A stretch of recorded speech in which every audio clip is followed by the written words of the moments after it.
Hey, hello, everyone. This is Dr. Garrett Smith. We are a little late in the week for this live stream. I was not willing to lose the streak, though. We are at 262 episodes of, okay, 262 episodes of the live stream in a row without missing a beat.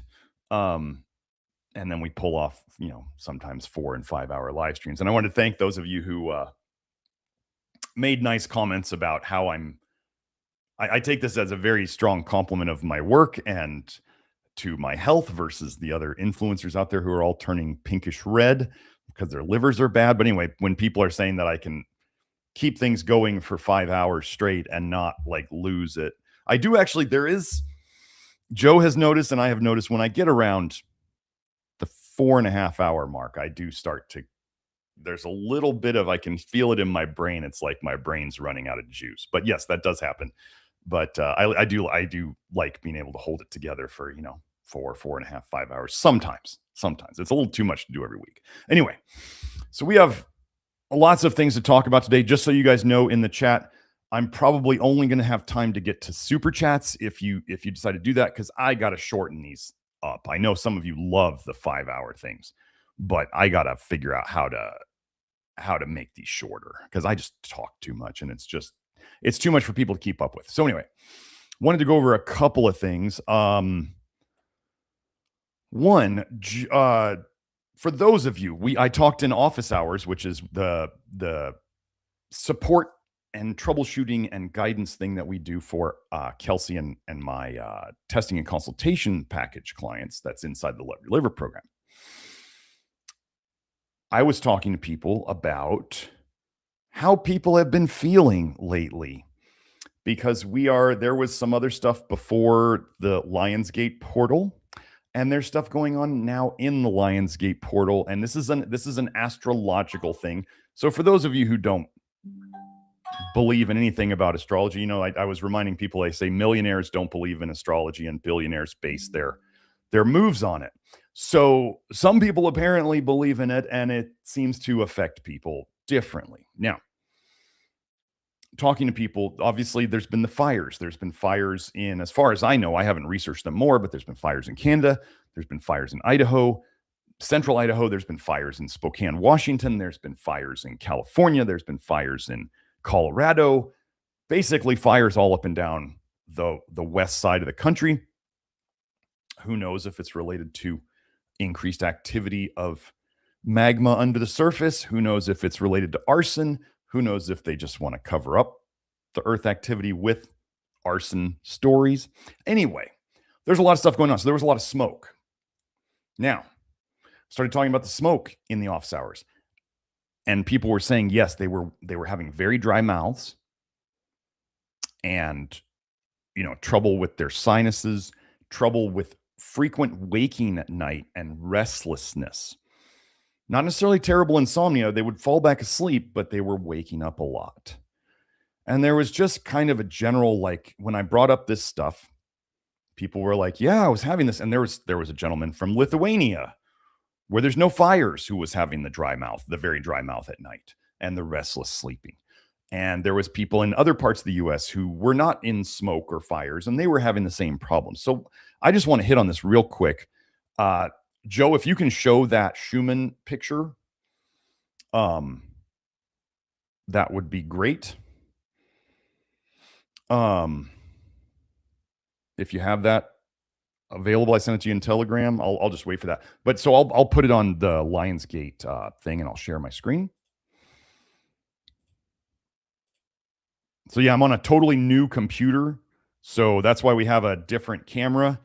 And we just, Joe and I, we just wanted to get it done. No, Joe, it's here. I'll find it for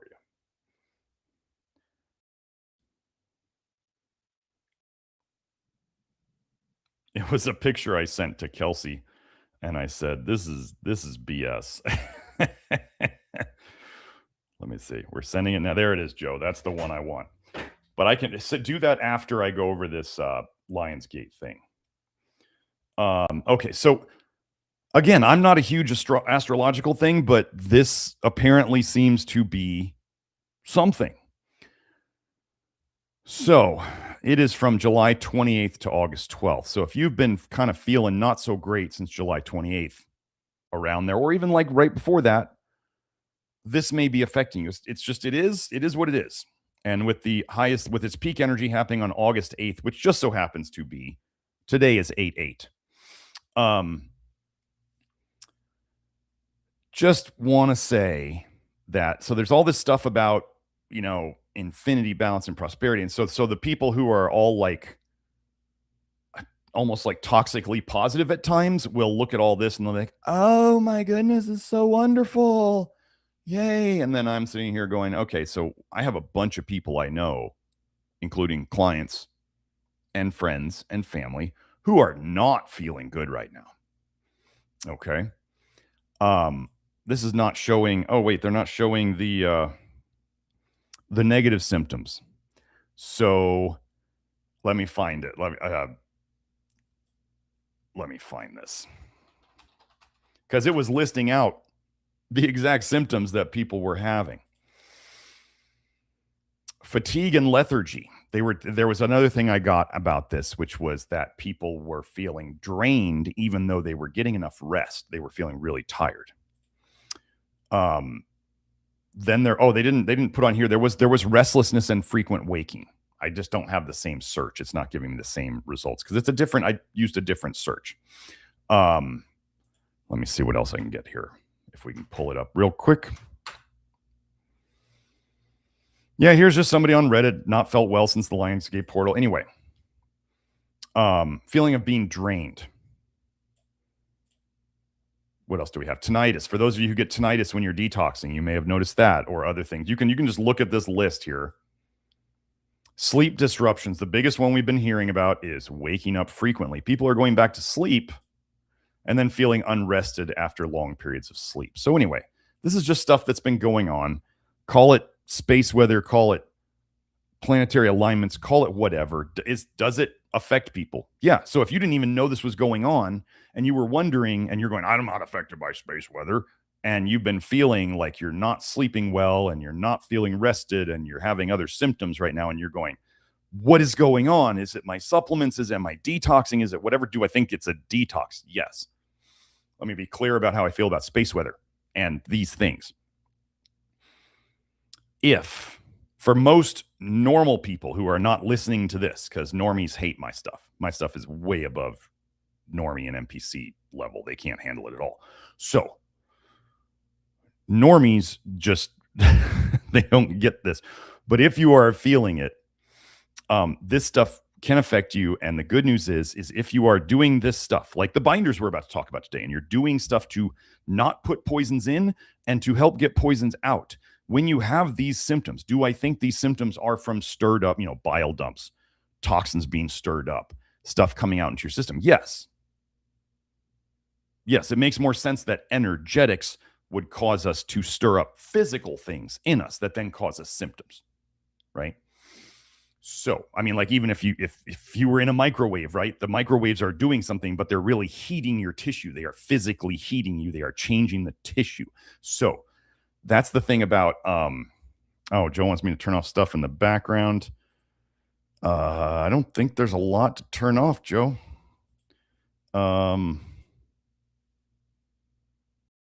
No. I mean, I guess I could turn off Telegram on my computer. There we go. Okay. That's what I can do. Okay. So anyway, these symptoms that you get are what I do believe are forms of toxicity getting stirred up, which is how you get rid of toxins. That if the toxins don't come out of their places, you can't get rid of them. And we've had multiple people saying they smell strange. Sometimes people are saying they smell like vitamins, like old vitamins coming out, or their pee smells like vitamins, or they smell more like like their pee smells more like ammonia, or we hear stuff coming out. They might have loose bowels. They might have strange smelling bowels, strange smelling sweat, feeling tired, not feeling like exercising, these things. Anyway, so all this is going on. Just wanted to say, here's the peak today. We're at the peak of it. If this is what's going on, it's the peak, and it should be coming down. And then Joe, did you show that Schumann yet? Did you have that? There we go. Show that Schumann. So this was like 2 days ago, and this was 3 days worth of Schumann. So to the right side was the most recent day, and then you go back and you can see that if you look at the 15s, I just picked the 15 just so there's a 15 on that big right white blast, and then if you go to the 15, that's the other night, and then the 15 before that is the other night. So anyway, this is crazy Schumann. Those of you who follow Schumann, and then there's this blacked out area. You see the blacked out area? Why would it be blacked out? Why would they lose signal all of a sudden? Are they trying to hide something there? Anyway, the Schumann was bonkers, and people were saying they were restless sleeping and waking up hot and all sorts of stuff like that. So there is legit things going on right now, and then there's also the Lionsgate thing, which for whatever you believe in that, you don't have to believe in anything at all. If it affects you, then there's something there. So that's it on the Lionsgate. So just know if you've had some emotional issues, some irritability, some fatigue, some anxiety, some just other stuff going on, and then if all of a sudden, let's say you get to today or to August 12th and it all kind of fades away, then you might think maybe it was that. And then next year, if it's coming around, you might be able to prepare better. Now, they also say that this is a time of like supposedly manifesting and creating and all that stuff. And I can tell you that I've gotten started on a cool new project, which is I'm assembling all of my information, all of the Love Your Liver program, all of the old research blog forum, all of the research database that we have that David Hagerson helped me put together. We have over 8,000 studies in that document that I've quoted here. I don't know if I'll be able to bring GLASP into it. And then I'm going to get the transcripts from all of my videos. So you can imagine 8 years of live streams and office hours and inner circles and all that. And I'm going to have that all in a searchable database. So then I can, one of the reasons that I was having trouble thinking about where do I start with consolidating all of this, and how do I was worried, I guess I was concerned with losing things, like losing valuable things that I had come up with along the way because I just didn't remember them when I rewrite it. So now I'll have all my quotes, and I can put my seminars in there and access those. And so and I could even make a chat bot for people. We may do this inside the Love Your Liver program. This is a thought of mine. It's possible we could have a chat bot, a Q&A chat bot, where people are asking questions of me, and it'll give you quotes from the things I've done. Wouldn't that be cool? I mean, we already have down in the info box. Sorry, I hit my mic. Down in the info box, there is a searchable transcript tool. And I've got to talk to the gentleman who made that about possibly using how he's using the transcripts. Anyway, I know I have a ton of stuff out there. I never would have gotten all this stuff out there had I not done videos. Because this is where as Kelsey told me, I am an external processor. So I figure things out by talking with them. That's why having patients and clients was good for me. And that's why doing this is good for me, because I talk it out and I figure out things as I go. Some of you have been lucky enough to see me figure out things on these shows. So now that I've said all that and I don't have time to review all of it, I can do this now. So in terms of creating something, in terms of the Lionsgate portal and manifesting and creating new things, I was like, you should have seen me working yesterday, getting all this stuff, figuring out all this stuff out and putting it all into this new database. So it was pretty cool. Yeah, so there's that going on. So let's go to, I wanted to show Joe, I wanted to show this. Yesterday, Kelsey was a guest on Beth Martens' podcast, The Beth of Fresh Air. It was episode 39, Get De-Nickeled with Kelsey, or Get De-Nickeled 4 with guest Kelsey Kenney. And then she did a previous episode with Kelsey as well. Oh, wait, she's got another one. I didn't realize she'd had Kelsey on so many. Kelsey. Why do I keep trying to say it like Kelsey? Anyway, So there's 3 episodes. If you go to, so Beth's channel is King Hero's Journey with Beth Martens, and you can find these episodes there. I was in the chat a little bit yesterday. It was fun, and she did a great job. So if you guys want to go and listen to it from her, she is doing our testing and consultation packages right now, almost exclusively. So, and she's been trained by me. She's pretty amazing. So I am so lucky to have her around. We are all very lucky to have her around, and she's the one bringing us the PEA and the flush niacin and all that stuff. So let us get into the topic of the day now. Let's see. Yeah, let's see. Intuitive IFS therapy says your vitality, enthusiasm are increasing, shows it is all working and bringing in blessing. It really, like Joe said at the end of one of the 5-hour live streams, he's like, you're not even tired anymore. And yeah, so, and I was kind of coming out of it, and I went right into the inner circle after that. So now we'll do this episode today, and then I'm planning on doing our normal episode on Tuesday. Got to decide what the topic is. But anyway, we will get it done. But yeah, it's very exciting. Actually, I told Joe yesterday, as I was making the database, because Joe is huge.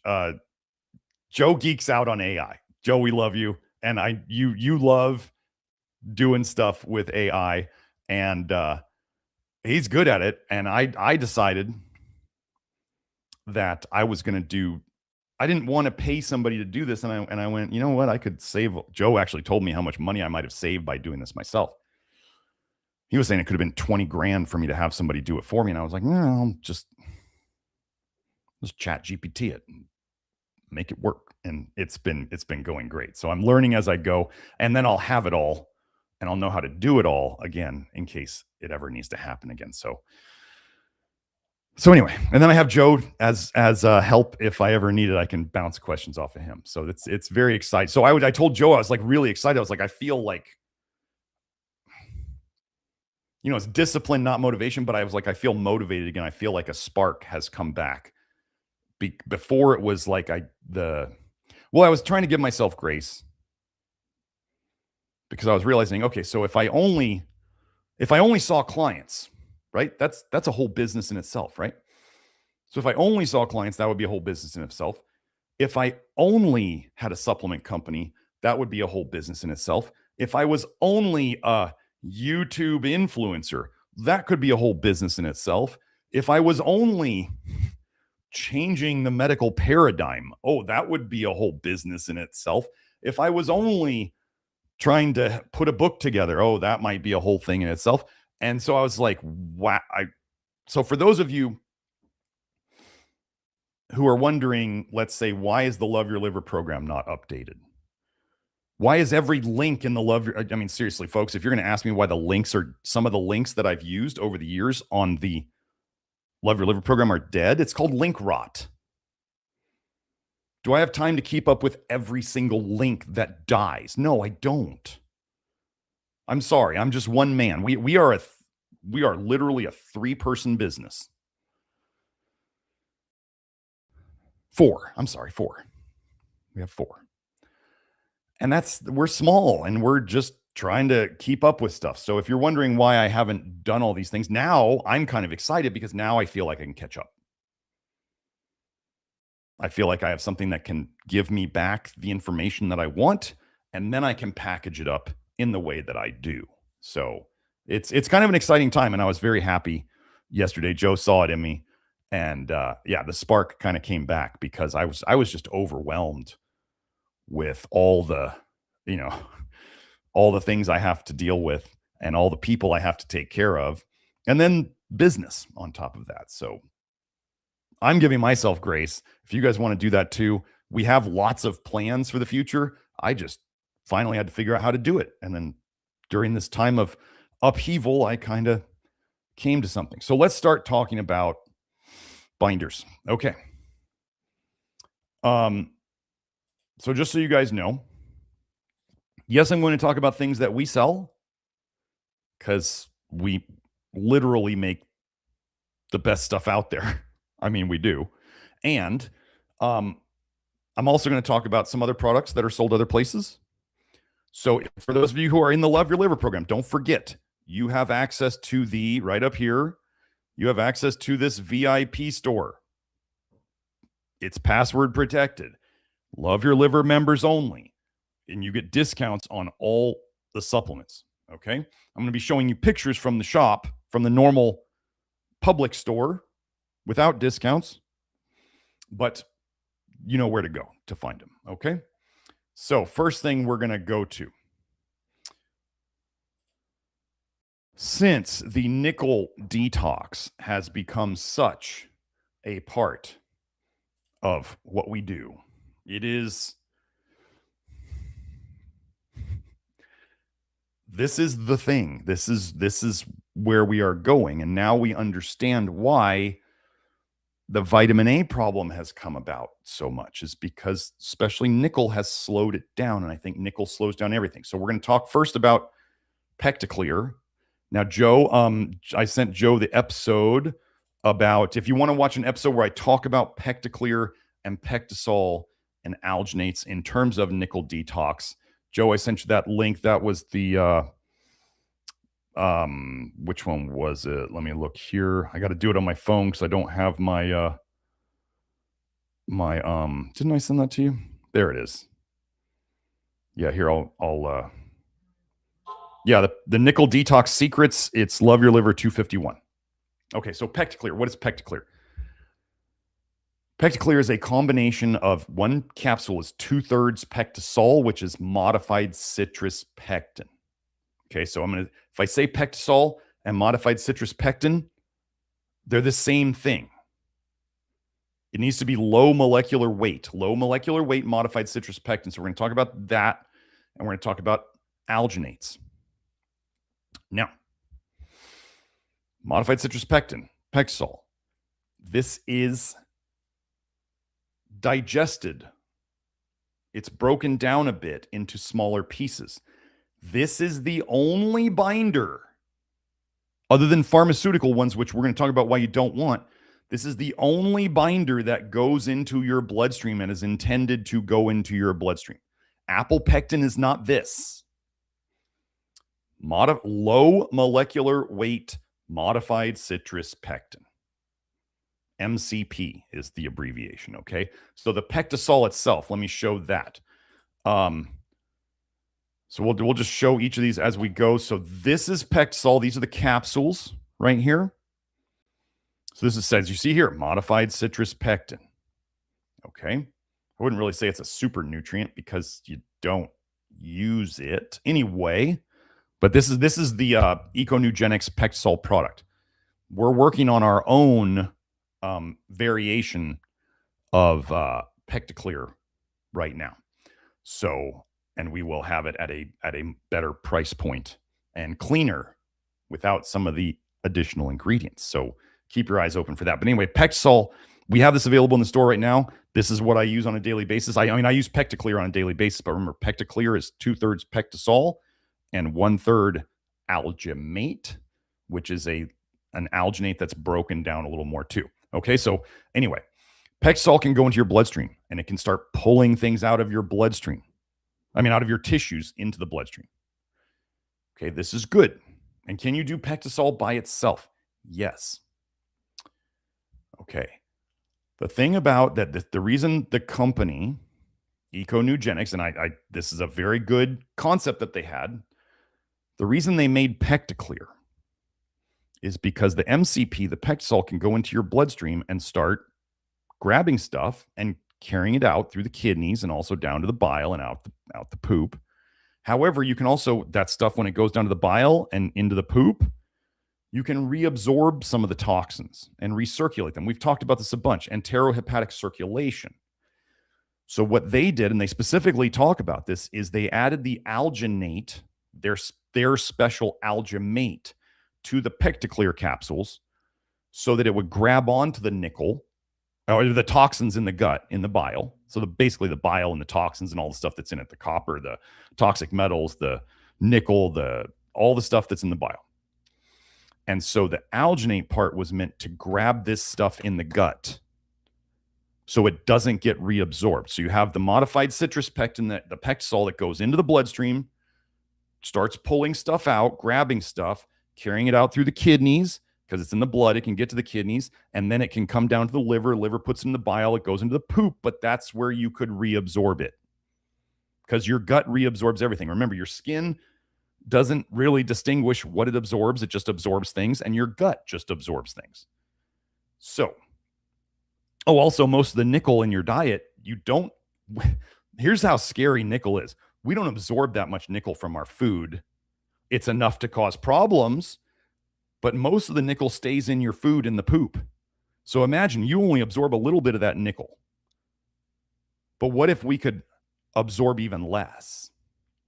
And this is why the PectaClear is so important during the early phases of a low nickel diet or of nickel detox to keep your symptoms down. So yes, PectaClear is not cheap. And can you just get PectaSol, the powder? That would be the least expensive. And can you get sodium alginate and potassium alginate and use those? Yeah. Powdered alginate's a bit more of a pain to use, and I'll go over that later. So, let's see. So anyway, so remember, PectaSol, MCP right now, that's the only one that gets into your bloodstream. This is unique of all the binders that we use. Then there's the alginate. Why don't I go over those right now? Hold on, let me go. Since I'm talking about alginates and since I like them so much, let me find it. Sodium alginate. There we go. Looks like they made some new packaging. Okay, so here we are. Okay, so let's be clear here. PectaSol, modified citrus pectin. I'm going to show those real quick just so you know. PectaSol, modified citrus pectin, 2/3 of a capsule of PectaClear. Let's go over that. Here's the powder. Powders are always less expensive. Here's the powder.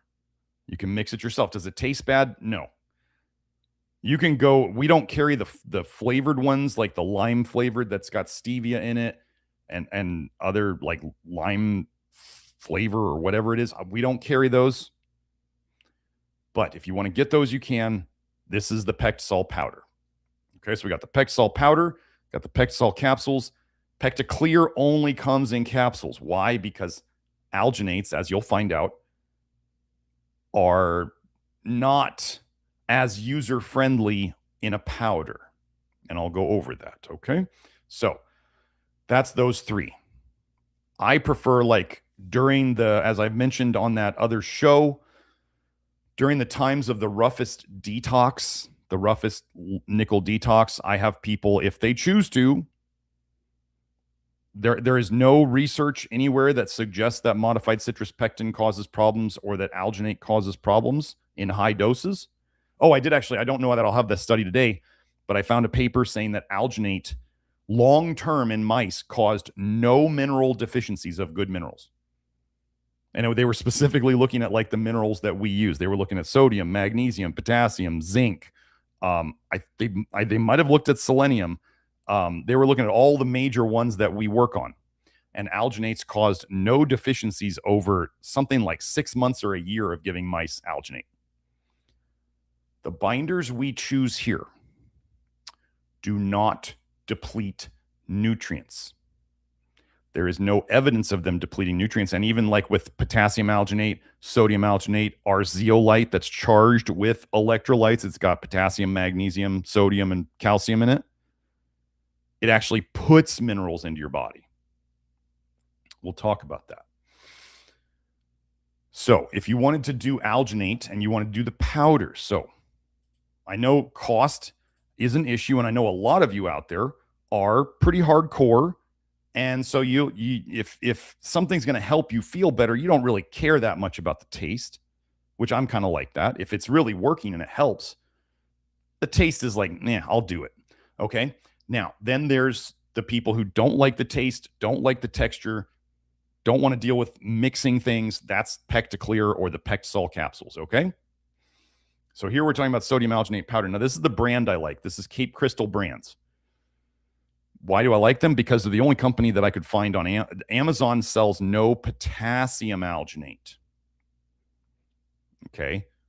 Cape Crystal Brands does. And if I ever make, when we make the PectaClear variant of ours, not only will it not have any of the additional ingredients that we would love not to be in the PectaClear, but it will have sodium alginate and potassium alginate in it. Okay, so here's sodium alginate. This is the Cape Crystal Brands. This is what I've been using. And then let me find the potassium alginate. Like I said, this was the only place that was easy to find these things. Okay. So I believe if you were doing the full, sorry, I didn't say this, the PectaClear could go up to 6 pills 3 times a day. There have been people who have done more. That's kind of the big, heavy dosing that we use during the hardest parts of the nickel detox, okay? So yeah, that's 18 pills a day. That bottle of PectaClear is 180 capsules. That means that bottle will be used up in 10 days. Yeah, it's not cheap. The low nickel diet and the detox symptoms that happen during it suck. I've had people come back to me and say, yeah, the PectaClear was totally worth it because the detox sucked and this made it so much better. So if you want to, hold on, Joe, let me see what you put. Oh, okay, the links. Yeah, okay, so I'll get, I need a second screen. I don't have my second screen anymore. I used to be able to just chat with Joe in it. Here, let me get, Joe, let me get this. I'll put this in the chat. Oh, wait. Yeah, see, now I'm hearing my echo. There we go. Got that. There's that. Okay, Jen mentioned sodium alginate has issues as well, can be contaminated with heavy metals. Okay, ask for a COA and can cause bowel obstruction. Let me be clear about bowel obstruction with binders. Okay. Bowel obstruction with binders typically comes about, let's say, from people who are extremely constipated. This is the only problem that happens with charcoal. Like, it's the only known real problem with charcoal is that, let's say you have somebody who tends to be constipated. Charcoal can tend to worsen constipation. And then they take an obscene amount of charcoal. Okay. Let's say they thought they were poisoned. So you have somebody who's really constipated in general, and then they take a ton of charcoal. And then let's add to that they don't drink enough water with it. Oh, Jen added, my hair's coming in great, by the way. Yeah, it's actually been, I was up at Kelsey's for 2 weeks moving stuff up there, and I was kind of happy about it because I didn't check my crown. Like, sometimes I get a little obsessive in checking it to see if it's coming in, and I didn't check it for 2 weeks, and I came back and I was like, oh yeah, it's still coming. I'll get pictures for you guys soon. I'm trying to wait until it's like really good, but yes, it is coming in good. I can tell now. I can tell, but yeah. So think about this. Okay, so here's an important thing to know about binders. And so Jen, I thank you for bringing up the bowel obstruction. I want to say that I'm like, this is the only risk with binders. How do you avoid this risk? First of all, you need to drink enough water with binders. Binders suck up water. Binders suck up a ton of water. That's how they work, right? If you want to do charcoal to like detox something, you don't rub dry charcoal powder on it, right? It has to be wet. ZeoLyte can suck up something like 50% of its weight in water. I think it was 60%. And then alginate doesn't work until, like, alginate, I think, soaks up water so quick on the outside of it that it turns into little balls, and you have to let it sit there so it can slowly soak up the water and turn into the clear mixable stuff. Okay. The biggest problem with binders is lack of water with them, or just jumping in too fast. and taking more than you know how your bowels handle. Do we talk about taking less to start with? Yes. So with binders, you're gonna, if you take binders, some of you out there know, some of you out there know that if you take binders and let's say you don't drink enough water, you start to get thirsty because the binders are just sucking up the liquid in you. Okay, because they need it. They're gonna get the liquid. So if you're, first of all, let me troubleshoot this more. If you're constipated, be very careful with charcoal. Charcoal tends to constipate. Here's the other thing though. If you're constipated, ZeoLyte tends to move your bowels better as long as you get enough water. Okay. Oh, well, I'll answer this question. Time is always ready. You're from the UK and your wife is going to be ordering one of your testing consultations. Is the process different when working with overseas clients with their blood work? Overseas clients, we can't order blood work for you, so you have to get the blood work yourself. If you can't get it, we can deal with that. We would rather have the blood work, but you got to figure out how to order the blood work yourself. We can't order it over there. That's just the way it is. So if you get it, that's great. If you can't, then Kelsey will deal with, just the hair test. So yeah, that's how that works. Jen said, I'm looking a bit like the actor Sam Neill now. LOL. Wait, let me find, hold on. You know who Kelsey wanted me to be, was it 2? Let me see. Who's the guy? There it is. Let me find out who the actor is. It's kind of a funny thing. I always forget the guy's name. Where was he? Joel Kinnaman. Apparently, I don't know. Here, I'll share this. Kelsey thinks I look like this guy, and she wanted me to be what was it, Colonel Flag or whatever for Halloween. I don't know. I take this. I take that as a pretty good compliment. But Sam O'Neill, yeah, I just let people say people used to say I looked like when I was a kid and I was wearing a black mouth guard in Kenpo karate. They said I looked like Drago, like Dolph Lundgren. So I don't know. Thank you for the compliment. I take it as a compliment. So anyway, let's get back to it. So okay, I'm kind of off center now. Yeah, I moved my mic too much. There we go. Okay. So yeah, so we were talking. Okay, so we covered PectaSol. We're on the alginates. Let me go back to the alginates. Okay, so potassium alginate. Okay, so here's the important thing to know about the other thing to know. So constipation. ZeoLyte's probably your best friend. Joe, if you can put up the link to the ZeoLyte show, if you're going to do just ZeoLyte is okay. Why don't we hit on ZeoLyte then right now? Why don't we hit on ZeoLyte? If you're going to do ZeoLyte, remember, I have a whole video on it about the dosing paradox with ZeoLyte. So if you're just doing ZeoLyte, this ZeoLyte and niacin don't fit my normal doc. It hurts when I do this. Well, then don't do that. ZeoLyte, if you're doing, this is the only binder you're doing, or maybe you're just doing like charcoal with it, you need to take enough ZeoLyte, or you could get symptoms from it stirring up toxicity. Okay, so you might need to start with 3 scoops, 4 scoops, 5 scoops, 6 scoops. Some people had to start with 10 scoops a day. If that's all the main binder they're using to keep the symptoms down. Do they start feeling better doing that? Yes. Yes, they do.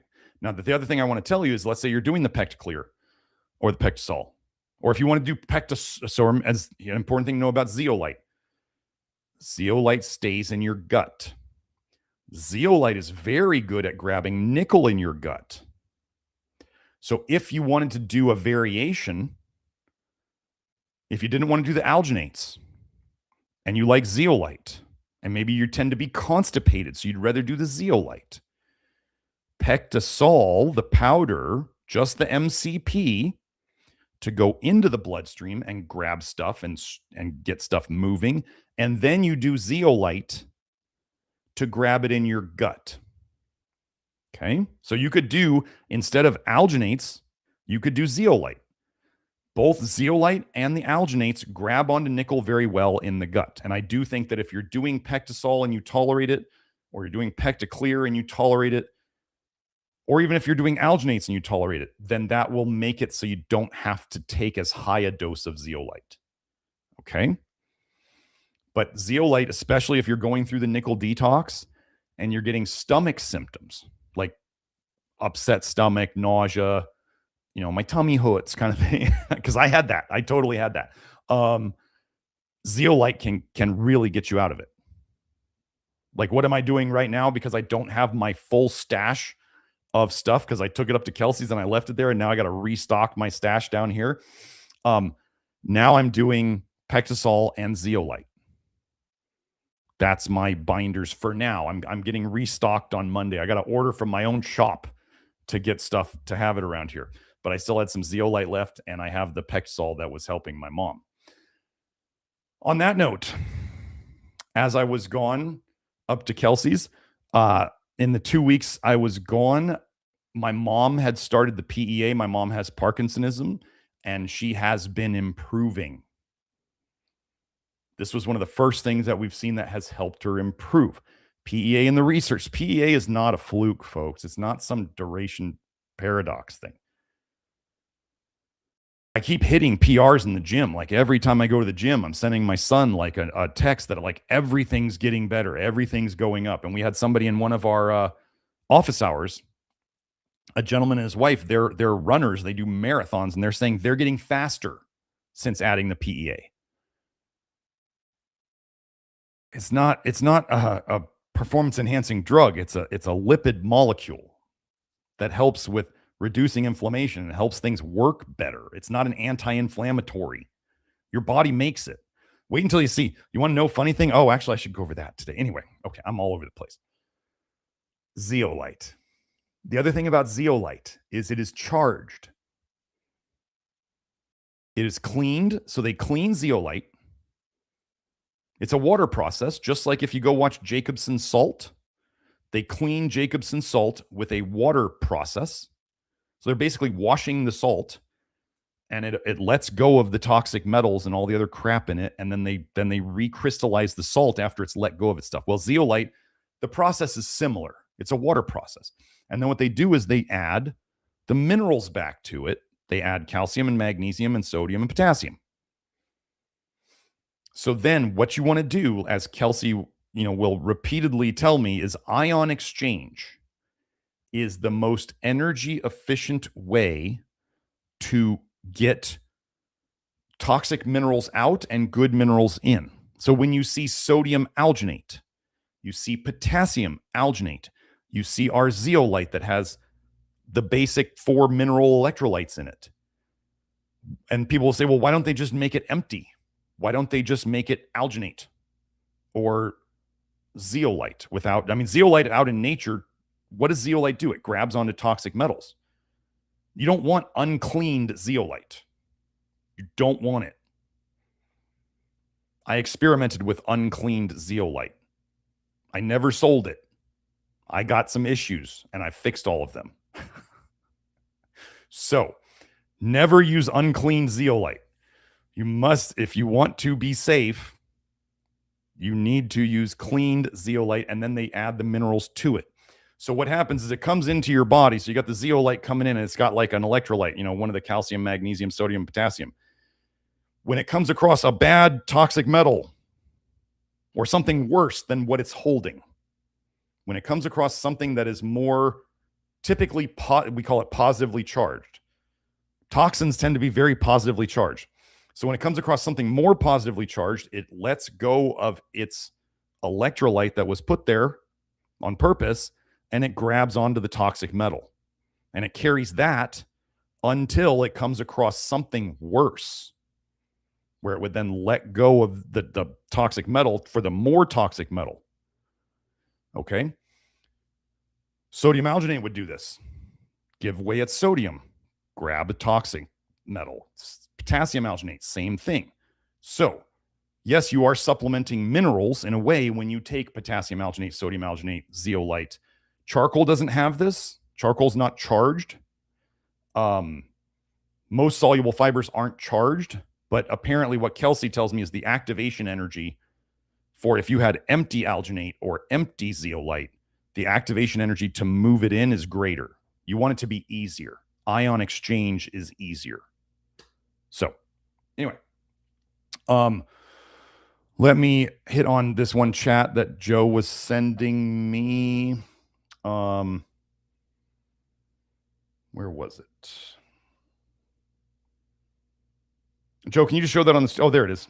David was saying liquid zeolite has been investigated to cause a whole host of issues and is now being exposed on social media for the main cause of causing long-term illness. I have been over this before. Yes, I have been over this before. Thank you for bringing it up. Liquid zeolite is a fraud. Imagine if somebody told you, like liquid zeolite that is clear, okay? Clear liquid zeolite. Imagine if somebody told you, hey, we're now selling clear milk. It's really cool. It's totally milk. It's totally milk. It works even better than milk, but it's clear. Would you look at them and be like, dude, like milk is not clear. Ever. There is no milk that is clear. Oh, no, totally. We made it in the lab and we nanostructured it and we did all this stuff. No. Kelsey was hired by a company that wanted a liquid zeolite that was clear. Maybe I'll have her come on and talk about it someday. She was hired by a company to be unnamed, but they are out there selling clear zeolite now. She said, I won't make it because to make clear zeolite, you have to, okay, so you need to understand this, and we're not going to hide this. Zeolite is cages, like think of molecular cages of aluminum and silica. It has been shown over and over in the research that when you clean the zeolite, you get rid of any broken cages. You get rid of the toxic metals and you get rid of any broken cages.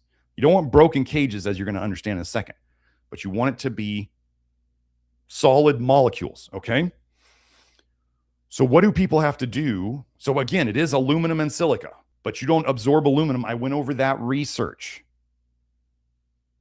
So for anybody who's saying like they don't understand that, like you can eat wood and poop out wood because you can't break it down. Like you don't break down zeolite. That's not already broken. Okay. So what people have to do to make a clear zeolite is they add strong acids to the zeolite. And they break apart the zeolite. And then the silica and the aluminum can be soluble in the water. And so they look clear. So they're literally, liquid zeolite is either one of two things. It is blasted apart, chemically dissolved zeolite that is now aluminum and silica in water, and it looks clear. Or there is so little actual zeolite in the water that it still looks clear. So you're either taking like homeopathic doses of zeolite practically, or there's literally no more zeolite in the liquid at all. That is the chemistry of it. This would be like, okay, so you know how I said only a teeny bit of zeolite in the water and it could still look clear? Imagine if you had a gallon of water and you put in, I don't know, a dropper full of milk. And then you try to claim that that's milk. And you're like, it's clear milk. It's totally clear. That's what they're doing. And so if we were seeing long-term problems in liquid zeolite users, it's because liquid zeolite is a fraud and it's bullshit. And if it's made the way I'm talking about, it's literally toxic. As the research has shown over and over, like legit zeolite does amazing things and it doesn't raise the aluminum levels in the body. You don't want to take zeolite because you're worried about the aluminum thing? Don't. I've been taking it regularly. I've been taking zeolite regularly since before we put out the product. Do I look like I'm falling apart? How's my brain doing? Am I falling apart because I've got aluminum in my brain? No, hardly. So Zeolite has been an amazing supplement for a very long time. And then there's the people out there who are trying to badmouth Zeolite because they're like, pharmaceutical companies study Zeolite. And it's like, they have to get toxic metals out of their stuff. That's why they use charcoal too. Do they have studies on activated carbon to take toxic stuff out? Yeah. Oh, carbon's a pharma thing. Oh my goodness, people. Remember, the people out there who are anti all supplements are doing it for a reason. Remember, if you're anti-pharma and you're anti-supplements, you're left with food and water. How's the food out there these days? If you take away all of your options, let's say there's some good supplements out there, but because the less intelligent people are, the less they can handle nuance. Nuance might be like, there's some supplements that are good and the rest of them are shite. Wait, who says that? But let's say, like in that guy, I forget the guy who was talking about communist Russia and what who's the current guy over there? Why am I not remembering his name? Anyway, what they do is they need to keep their populace confused. Putin over there. Putin's been sponsoring what they do. They've literally talked about this. This is what they do, and they're doing it here. To keep the populace from creating resistance, they must keep them confused and they must keep them divided. And so what they do is they sponsor both sides, especially the extremes of both sides. Oh, imagine if we had pro-pharma and everything pharma is good and everything that's not pharma is BS. And then you have now the people are like, yeah, pharma's BS and all supplements are BS. And then you have normies in between them going, I don't know what to do and does not compute, gonna explode. That's what they're doing. They're paying the anti-supplement people to go too far with it. Oh, if you get sick, just rest in spring water. Okay. We're the people who are making it so people don't get sick anymore. Because I'm going to tell you, getting sick is a nickel dump. After being up in the wildfire smoke, Kelsey was like, that smoke is full of nickel. And if you think about it, that wildfire smoke is also full of, I don't know, those trails of chemicals that are sprayed across the sky that are full of metals. Trails of chemicals that come down. Then they would land on the trees and on the forest floor. And then when the wildfires happen, where do you think they all go? Up into the smoke? And then you're breathing it and you're getting coated in it. Well, I came home after that trip up to Idaho, where we were breathing in Canada fires and Spokane fires and all that. And a couple days after I got home, first I got a runny nose the first day. Really bad runny nose. What's detox? Like, I'm literally running it out of my nose. Next day, I got, just like I did when I first did the nickel detox, I got a cough right at bedtime. Went for a little while, then it disappeared. The first time I got the nickel cough on the low nickel diet, I had it for 3 days. It was really bad the first night, about half as bad the second night, quarter as bad the third night, and then it was gone. This was not. This was no big deal with the cough. I just noticed it. I was like, wait, I don't cough. It's a bedtime cough. I was just breathing in a lot of crap. I was literally doing, I shouldn't have done this, but I was doing yard work out when the smoke was out. Kelsey really did not like me doing that. She was kind of a little irritated at me for doing it. And I wanted to get the yard looking nice and just everything going. And it was something I could do. So I did. So maybe I paid a little bit for it, but that smoke was full of toxic stuff. So if you can avoid it, or you can make that DIY filter on, if you look on This Old House, if you type in This Old House DIY filter, you'll find it. And you can make a filter for like under $100, a good air filter for stuff like that. So,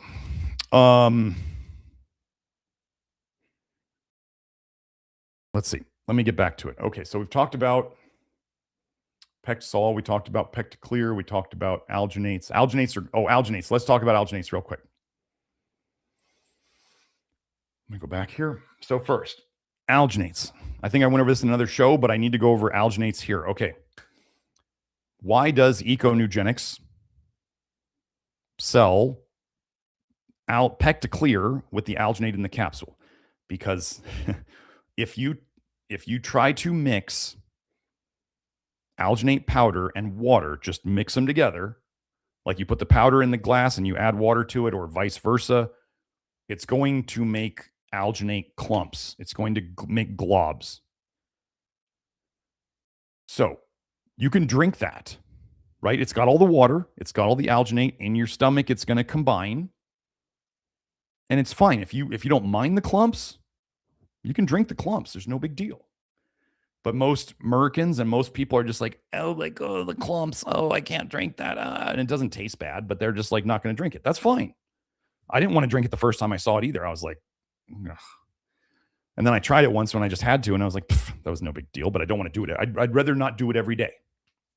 Next thing you can do, you put the alginate powder in the water, you stir it up, and then if you let it sit for enough hours, don't put it in the fridge. Right? What do things do when they're cold? They thicken more.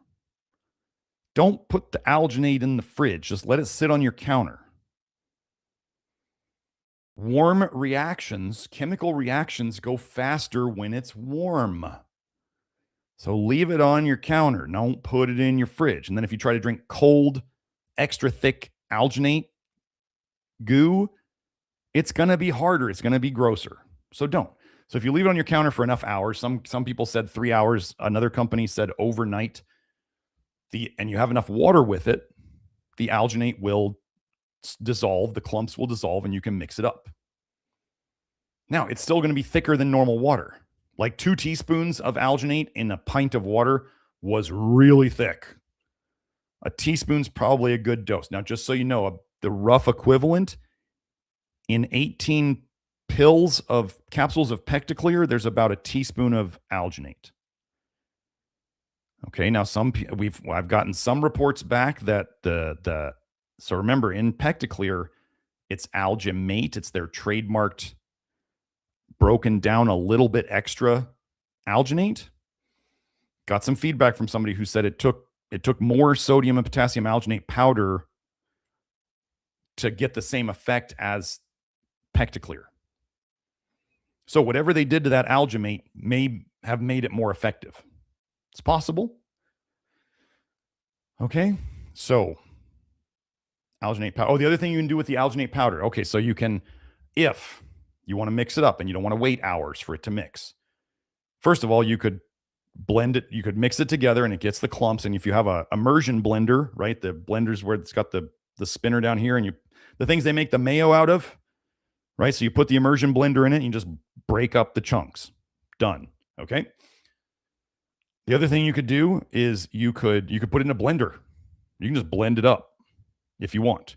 You could, if you have one of those, like the supplement or the coffee blenders, the ones that's just the little spinner, the little hand ones, not the immersion blender. The immersion blender is like the steroid hand blender. And then there's the little supplement blenders or the coffee blenders or whatever you want to call them. Those, if you put them in and it's got the capability to spin the water, like you can actually create a whirlpool with it, you can sprinkle in the alginate powder slowly as it's going, and it will mix it all in. You just can't have the alginate clumped together, okay? And then finally, there is one way to be able to mix alginate into water without having to do all of that. You must pay attention. You have to mix the alginate powder with other powders first. The general rule is 5 times as much other powders as the alginate powder. So if you had a teaspoon of alginate powder, you need to have 5 to 6 teaspoons of other powders. and you mix them together first. You have to space out the alginate molecules so they can't clump. If you're using something else that clumps with the alginate, it's going to clump. Or if you don't have enough other non-clumping things. So like what have I done before? I mean, in my detox sludge at times, there's been a scoop of ZeoLyte or 2 scoops of ZeoLyte. There's been a tablespoon of charcoal. There's been my niacin. There's been glutamic acid. There's been pyroglutamic acid. There's been LYLL, L-ornithine, L-aspartic acid. There's been Nutrim. There's been Cerabeta, which I'll go over. There's been apple pectin. There's been sun fiber. There's been like all these things. So I'm not saying all those things go into it every day or all the time. I'm saying those are things, these are powders that you can use to dilute the alginate. And if you mix them together first and then add the water, and the alginate molecules or the other clumpy molecules aren't close enough together to enough of them, you don't have clumping. Okay. So that's that. Let me go and look here. The spring water bath.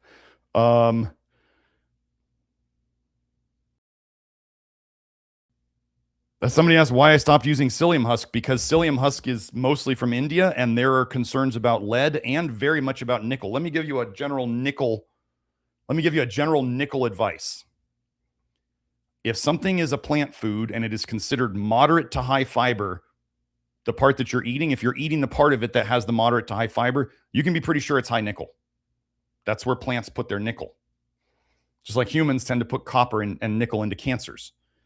It's possible that plants may make extra fiber when they have extra nickel around, which is why the highest soluble fiber foods are also some of the highest nickel foods.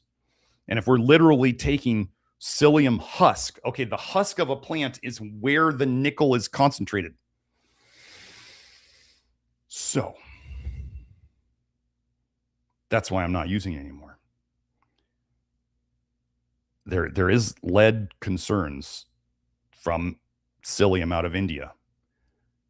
Psyllium's a pretty big market for India. Do I always believe what they're going to tell me on their certificates of analysis? No, sometimes we have to go by logic. And if we know that high soluble fiber foods, why do we talk about refined flour and white rice? Because the bran, also some might call it the husk of it, is taken off because that's where the nickel is. So why would I take psyllium husk? Not going to do it. I'm not going to eat oat fiber is like completely oat bran. There was a period of time where I was doing oat fiber. So I'm not saying oat, I'm not saying Nutrim, I'm saying oat fiber. It's literally sold by Anthony's organic oat fiber. It's literally just the bran part, the husk of the oat. Maybe I'm saying husk is not the right term, but you understand what I mean. It's the outer part. You want to know what I realized after I figured out the nickel thing? The time when I was having the most symptoms, the time when I was the most sensitive to EMF, the time when I was the most sensitive to space weather, all those times together was when I was doing a tablespoon of psyllium husk 3 times a day. I was eating a can of beans a day. I was having a cup dry of Coach's oats a day. I was having about 60 grams of soluble fiber a day. And that was when I was the worst. I got to look at patterns. So now we know the patterns, and I'm not doing psyllium anymore. I mean, somebody would say, would the nickel stay in the husk? I don't know. It doesn't work that way with oats. But could it be cleaned? It's possible. But yeah, I'm not touching psyllium anymore. No way. I can't tell you, you guys, as you get better on the low nickel thing, and maybe as you do some PEA, and not PEA is palmitoyl. If you ever see anything that starts with phenyl, that's not PEA. There's something else they call PEA. phenylethanolamine, which is what like Huberman talks about. Don't do stuff Huberman says. Huberman takes an herb to help his sexual function that is known to be liver toxic. Fedoja. You look up Fedoja and liver toxicity, it's known to be liver toxic. And I guess he just needs it for all his side pieces or something, you know? Anyway, don't eat the husk of seeds. And beans are basically seeds and grains are seeds. So we don't want that part. So there's that.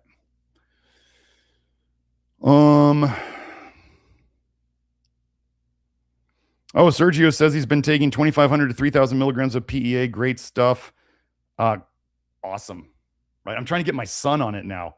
He's still just, we're waiting for the, he got his braces off and I've been hearing less and less about his back pain, which I think was completely nickel toxicity caused. I'm very excited about that. Oh, and somebody was, so I'm just going to say this right now. Let's do this. Where was it? Oh, Heather added, since starting PEA, I'm sleeping deeper. I've had 2 nights where I slept solid 9 and 10 hours straight. Pretty good for a 68-year-old to sleep like a teenager. There have been some people questioning me and saying, could it be duration paradox? Could PEA be duration paradox? And I've given every single reason of why it's not duration paradox. I mean, remember, I'm the guy who came up with the concept. I created the duration paradox, not to be immodest, but it's my thing. When we see something that is literally made in our bodies, it increases when you're under inflammation or stress or toxicity. But they've shown that if you get extra, it helps bring it down. We've shown that there's no withdrawals when you stop taking it. We've shown that there's benefits that last longer after you stop taking it. Like it's naturally in foods. Like at what point do we go, this is not a drug, this is just something that our body wants to make? And it our body makes more when it is under inflammation. I don't know if I'm going to go over it today, but there's a new paper on magic vitamin A. They literally called it magic vitamin A. Maybe I'll do that one today. I don't know. It's 2 tretinoins bound together. It's 2 all-trans retinoic acids bound together. One wasn't bad enough. The ATRA study on U.S. military retired veterans, where they had them put tretinoin, retin A, on their face to prevent skin cancer, and it killed more of them. Now they're going to put 2 of them together. And I still remember the research that Kelsey showed me, like cells were less viable. It had higher cytotoxicity in cell studies. It killed more cells than retinol and what was the other one? Then beta carotene, I think it was. And you know what it did? This is what I wanted to bring it up. I need to get that study. They found that the body produced more PEA.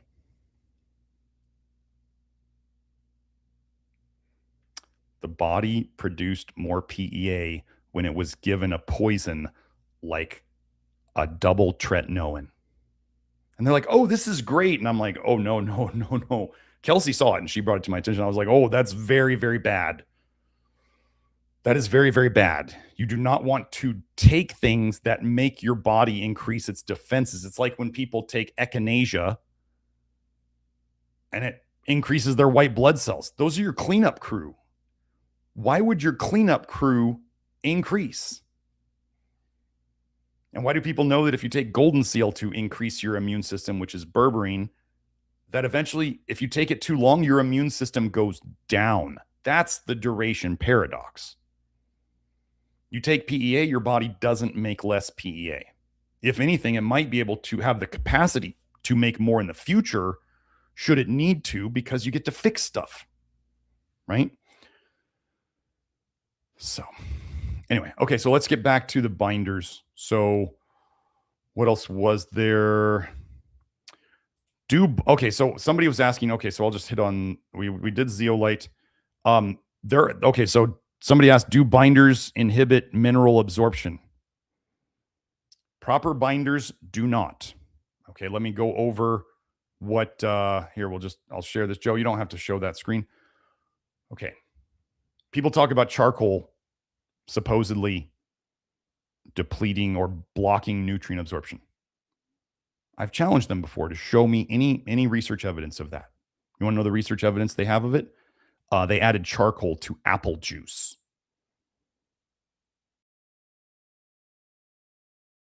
Not a cell study, not a real life study.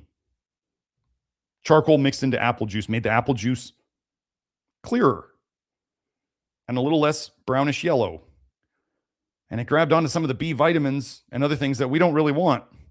But it's a glass of apple juice. Far from the human body.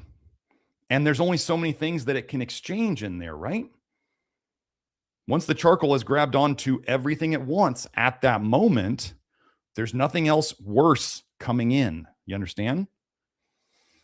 And then there was a study on people who had colostomy bags. And they were taking lots of charcoal because, as you guys know, if you carry around a bag of your own feces, it's probably going to smell. So they were taking charcoal like 3 times a day, right? These people have literally had part of their intestines removed. So does that mean they should be more susceptible to nutrient depletion and not absorbing well? Yeah, right?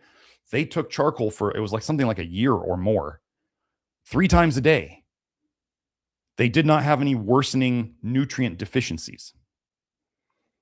And then there's the Russian study where they gave charcoal to mice, and they saw that the old mice, they gave charcoal to old mice, and the old mice lived longer. That doesn't make sense with nutrient deficiency. They didn't increase their nutrients. So charcoal and nutrient deficiency doesn't happen. And nobody can show me research that it does. Okay, so then we have, let me say this. Binders and drugs, meds, poisons, okay? Pharmaceutical stuff is it's a compound that is meant to do something in your body that is not natural. One might say, another person could say that that's a toxin. Okay? So, do not take your meds with binders. They don't play well together. The binders will grab your meds. If you're taking nicotine or caffeine or alcohol or whatever, it will grab those too. They will be less effective for what you want them to do because they are literally like nicotine's a pesticide, caffeine's a pesticide, alcohol's just a toxin that we try to get rid of. We have lots of machinery to get rid of alcohol. It doesn't always work great for people, but that's what we have. So binders and OTC meds, pharma meds, hormones, don't take them with hormones. Like if you have stuff you specifically that may or may not be good for you that you want to take it away from binders.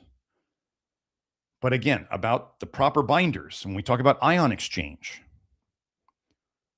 proper binders, well, let me go over, okay, so let me hit on this first before I say proper binders. What do I mean by improper binders? First of all, I'm just going to say diatomaceous earth because I mentioned that in some of my old Inner Circle videos. Diatomaceous earth doesn't detox jack crap. Find me research saying diatomaceous earth detoxes anything. It doesn't. It doesn't detox anything. People will say, I saw one crazy guy on YouTube saying diatomaceous earth is like a multivitamin. I'm like, it's silica. It's little diatom broken up silica shells. It's not a multivitamin unless all we needed was silica. Okay, but then there's the other thing of people saying, oh, but it's sharp and it's going to chop up parasites and chop up your gut. Okay, what diatomaceous earth does? Diatomaceous earth will literally kill bugs. How does it do that? Diatomaceous earth is very drying, right? Silica, it's literally like sand in a way. It's a form of silica. When bugs with their exoskeletons crawl on it, the dust gets in the cracks and it dehydrates them from the inside out. That's how it kills bugs. That's why bugs see it and they want to go the other way. Now, could diatomaceous earth help with parasites? Sure. But if it's like, if the mechanism of it killing parasites, I'm going to say the mechanism of it killing parasites is probably drying them out as well. Because if something was sharp enough, if diatomaceous earth was all these little sharp shells coming through and it was sharp enough to cut up parasites, why aren't tons of people getting bleeding out their guts and dying from taking diatomaceous earth daily? You can't have one without the other. It can't chop up parasites and not chop up your gut because your gut's very sensitive. So anyway, diatomaceous earth is just like, the only thing I might use it for, if somebody really insists on using it, would be you can run a test run of it for known parasites. But is diatomaceous earth a binder? No, it doesn't bind anything. And nobody could ever say it does because there's no research on it. I've looked it up. So, next, pharmaceutical chelators. Calcium EDTA. DMSA, the old Captamer pills, anything that they're giving IV chelation, disulfiram. Those of you who think you're real smart, dithiocarbamate, I think it is what disulfiram breaks up into two, either thiocarbamates or dithiocarbamates. Anyway. There's research where they try to say that disulfiram chelates nickel. Chelate just means claw. I was saying this in the chat of Beth's video yesterday. Chelate means claw. Chelators, this is the thing you must know, they can pull stuff out of your tissues into your bloodstream. Does that mean it's left your body? No. It means it's pulled it out. It's stirred it up. It's clawed it out. And it's holding it. Now, what could happen to it? It could just let it go, right? Like all the movies where they're hanging onto the ledge and then eventually they fall. So a chelator could hold on to something and lose it. A chelator could hold on to it long enough that it helps carry it out. A chelator could hold on to it long enough to put it back somewhere even worse. And disulfiram, the thiocarbamate that comes from disulfiram, was shown to put up to 10 times more nickel in the brain. All you folks who took it for Lyme and you got worse after it, we're very sorry. Kelsey figured this out. Sorry, I'm shaking my own desk. Kelsey figured it out, and Kelsey was like, oh, because she took it for what they thought was Lyme. Well, she doesn't have Lyme symptoms anymore. Crazy that this supposed bioweapon can be defeated with fixing toxicity and fixing nutrients. Crazy. You got to remember that the whole nanobots and government weapons and all this stuff could just be a gigantic psyop to keep everybody in fear. And it's because they really don't want you to know that you're just being poisoned. They want, okay. The earth, the changes on the earth that you're seeing are literally happening. Yes. Are they man-made? No. Which would scare people more? Knowing that it's stuff beyond their control, that they have no idea what's coming next, or if they thought it was dues from up above and they thought it was governments and they thought it was them and they thought it was all this stuff. And they thought it was at least human controlled. If it is at least human controlled, then at least they have choices they can make. But if it's literally the planet and the stuff going on that they have no control over, that would scare them worse. So they need you to keep working. So they want you to think that it's them and not stuff that they don't even control. So then we get into nanobots. You're under attack from nanobots. I don't ever... Folks, if you were here, and let's say you used to believe in the whole nanobot thing, and you thought you were infested with nanobots and we got you better without dealing with any of that stuff, did they really exist? If Kelsey was diagnosed with Lyme and we got her better, did we defeat a bioweapon? Just remember, they want you scared of them. They want you to think that mankind controls all this stuff. They definitely don't want you thinking it's toxicity, because then you'll come after them. How are you going to go after nanobots? I don't know. How do I keep getting healthier in this world full of all these nanoparticles and supplements and nanobots? And how do we do this? How do we keep getting people better? Because shouldn't the other problems be getting worse and stronger? They need you confused. They need you believing in things that don't exist. So the less you do that, the less time you spend on social media, the better. I'll put it that way. Especially the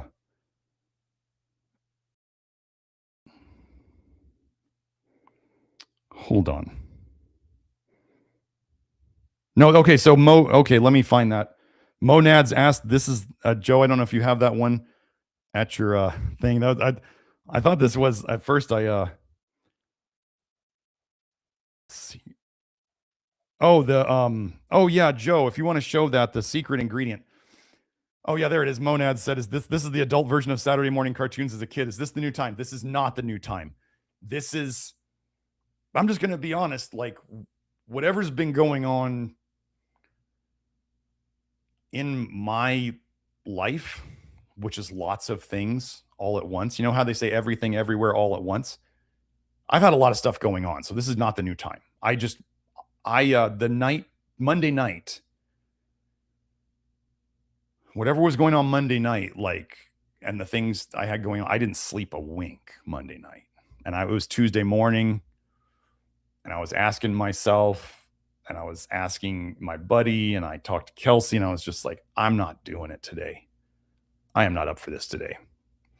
And then I had other things that I had to work on during the week, and I wanted to get a subject finalized. And so, no, it's going to go back to Tuesday at its normal times. I've been thinking about changing the day. Maybe make it. Oh, I didn't see that Kelsey's in the live chat. Hello, Kelsey. Nice to see you. So, no, it should be Tuesday, but I've been thinking of moving it to Monday. I just don't want to. Here's the problem is, and I'm going to apologize to Kelsey for this, because I just have a lot of things that I have to think about, and she knows now that. Okay, so the progression is this: on Friday, I'm not worried about the live stream. This is the real, like, this is the legit me right now. Friday, I'm not worried about the live stream. As Saturday comes around, I'm like, I gotta pick a topic. Sunday's coming around, I'm like, I gotta start working on this. Monday, I'm like, I better have a topic picked, and I'm starting to get a little irritable because it's just stress. It's like the deadline is coming. And then Tuesday morning, and if I haven't prepped very well by Monday night, I don't sleep great Monday night. I'm stressing about it. And then Tuesday morning comes around, and if I haven't prepped enough, then I'm waking up 4 a.m. for me. Like, it's normally on at 10 a.m. for me. I'm waking up 4 a.m., 5 a.m., and I'm just getting on the computer, and I'm just typing out stuff. And Kelsey's been with me when I've been in that lead up. I try not to do the live stream. I try to do the live stream right before, when I used to go see her, visit, or we'd be visiting for about a week. I'd try to not do a live stream while I was seeing her, just because, I'm human. I get stressed. I have performance anxiety, if you will. I still do it every time, and people seem to like it. And, I'm human. If I didn't do live streams, I'd never get videos done. I'd put them off. I do the live streams, so I have to perform at this time. And right now, I just decided that I talked to Joe, and we arranged that we could do it today. So, but we will be going back to the normal time, but I'm trying to figure out what a better time would be. I'm trying to figure out if we're going to do, like, I may start doing my inner circle that is currently in the, here. So let me know here. You guys can give me feedback here, and I'll ask for it in the network. See, the network people can access the inner circle, but I'm considering doing the inner circle on YouTube, yes, I will still have to, if I talk about sensitive topics, I will still have to talk about them in certain ways because the YouTube folks don't like discussion of certain topics. But as you guys know, I figured out how to talk about them in code, if you will. So, but we've been thinking about doing the inner circle as a subscriber thing on YouTube. The only issue is that YouTube still reviews it. So I have to still be YouTube friendly. We'll put it that way. So anyway, if you're interested in that, say it in the comments, say it in the live chat. We'll look into it. Yeah. So let's see. Oh, cool. Monads. Yeah, say that one. Monad says, I'm on Suboxone, a medication, right? Is that naltrexone? Or is that, I forget what, I'll just, hold on. Let me just look it up real quick.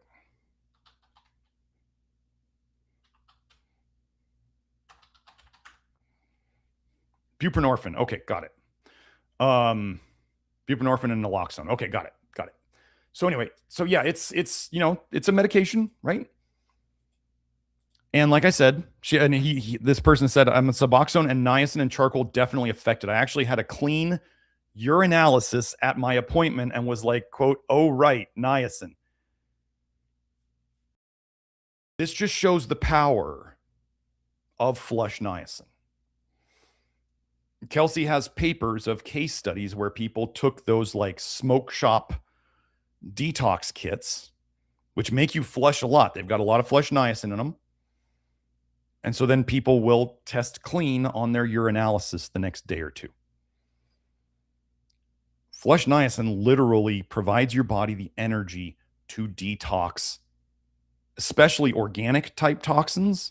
Yes, it doesn't necessarily like toxic metals have to come out of you, and there's other processes for that.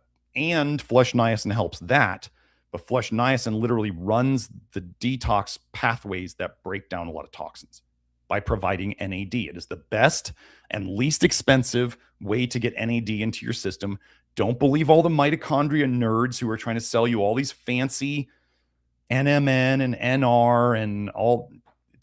It's expensive trash that literally turns into nicotinic acid anyway, to go into the same pathway that nicotinic acid does. So why don't you just buy nicotinic acid for cheap? Why would they want to sell you a more expensive supplement? Oh, I don't know. Why did it used to be a pharmaceutical drug and now they don't want it around anymore? And now their pharmaceutical companies are literally paying to have studies made to badmouth niacin with that phony 2PY, 4PY BS, which is a niacinamide problem. 2PY and 4PY, if you still think niacin is bad because of that 2PY and 4PY study, I'm going to remind you, 2PY and 4PY are made when people take niacinamide. What do they fortify foods with? Niacinamide. Do they fortify foods with flush niacin? No. Are they trying to badmouth and group flush niacin into the same 2PY and 4PY BS, even though biochemically it doesn't fit there? Yes. So if you start to see the mainstream using something to fortify foods and they're bad-mouthing the other thing, then you should wonder. Now I'm going to show you another example. A woman, I believe her first name is Levi. She is a member of the tribe, if you know what I mean. She got a Nobel Prize for work on the family of things that PEA is part of. Then in Spain and Czechoslovakia, there was Palmidrol, which the government literally had as part of their health program. And in Czechoslovakia, there was, what's the one? Why am I not remembering it? I had it in my head. Impulsin. These were literally like over-the-counter kind of medications. Okay? The government in Spain paid for it. And then all of a sudden, as Kelsey was looking into her research, it disappeared. And nobody talked about it anymore. And then as you guys saw in that one PA episode where we have to look into the pharmacoeconomic implications of how good PEA is for people. Like the pharmacoeconomic implications. That was one of my favorite things That may be one of my favorite moments in all of the live streams where we came across pharmacoeconomic implications of PEA. It would hurt their income. That's why it disappeared. That's why it disappeared. It would hurt the pharmaceutical industry's income. And so it disappeared. And now, of course, they're trying to make micronized and ultra micronized to basically ruin the whole thing further. So,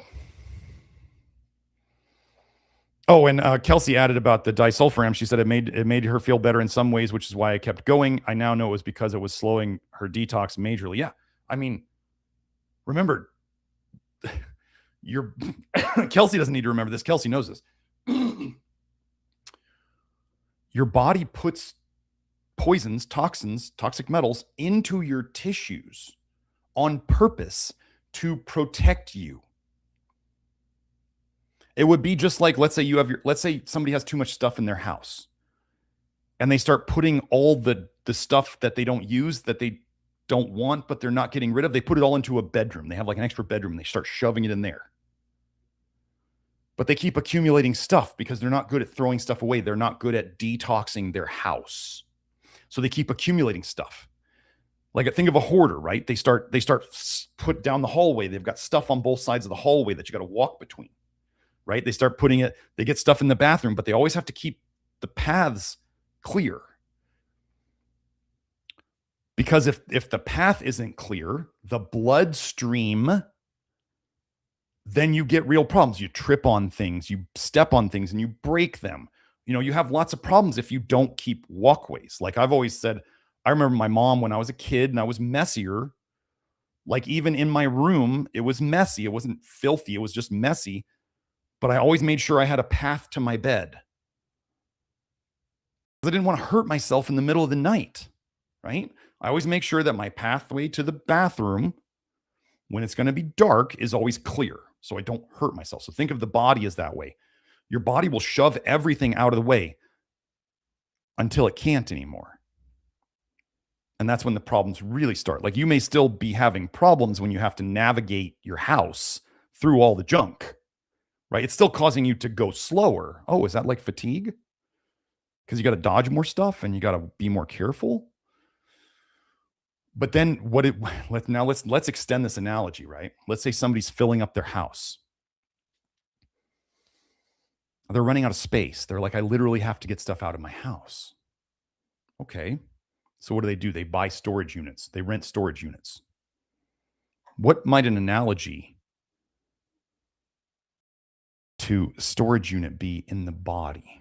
People literally have too much stuff for their house to contain. We might call that cancer.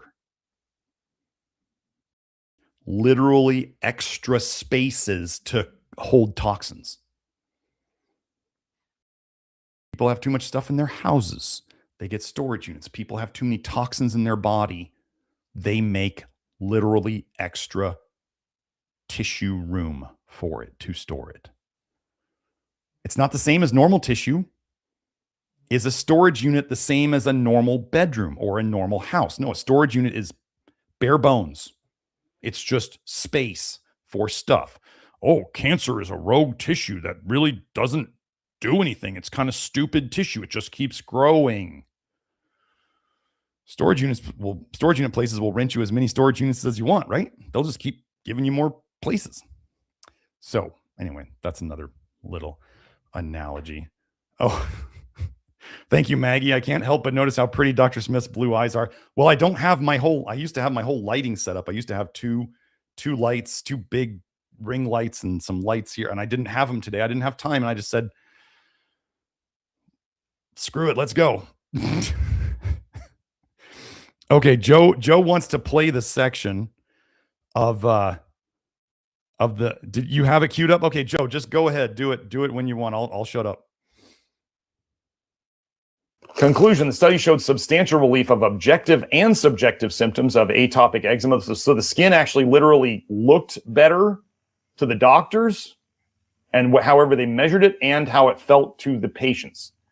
After regular skincare with the study cream, the patient-related effectiveness Decline of itching and loss of sleep indicated a gain in quality of life of these patients. The reduced use of topical corticosteroids is important in view of safety and pharmacoeconomic implications in the treatment of atopic eczema. Wait. What are pharmacoeconomic implications? I'm sorry. Money. Is that the income of the pharmaceutical industry? Are they worried about that? Are pharmacoeconomic implications? That's a new one for me. Are they worried about the pharmaceutical industry? Is that why you've never heard of this? This is the perfect pair for your iPhone. Oh, there we go. Okay. It was nice hearing Kelsey's voice. You guys should go watch the episodes of Kelsey and Beth. Kelsey always adds some really cool stuff. And I'll be honest, I really do love her voice. So she's my cutie. But yeah, the people have been continually commenting on my eyes, on the blueness of my eyes. Some people have said that they're amazed at how white. I know I don't have great light right now. Like there's actually no light in here other than coming through the window here. So it's not great. But anyways, people have commented on how white my eyes are. And yeah.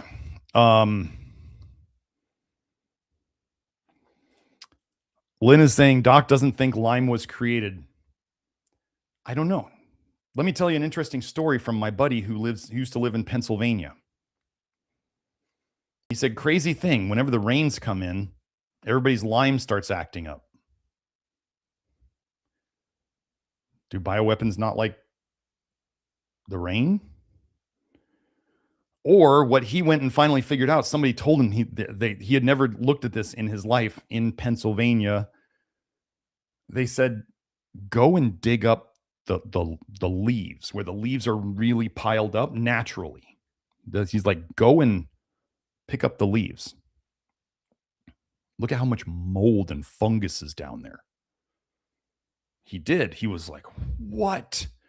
What do you think gets worse after the rains? Mold and fungus. What's everybody breathing in? More mold and fungus spores. My buddy had a house in Pennsylvania. He wanted to move back from Washington. He's an ND. He's literally a naturopathic doctor. He moved his family there, and they had a little mold problem in the basement, and he thought they fixed it. He said his son, who has got these mild special needs, continually got worse and worse and worse and worse. And they tried to fix the house and they couldn't do it. And I talked to him. I was like, dude, you got to move out of that house. You're not going to fix it. And he did. And they moved back to Washington. His son just started getting better and better and better and better.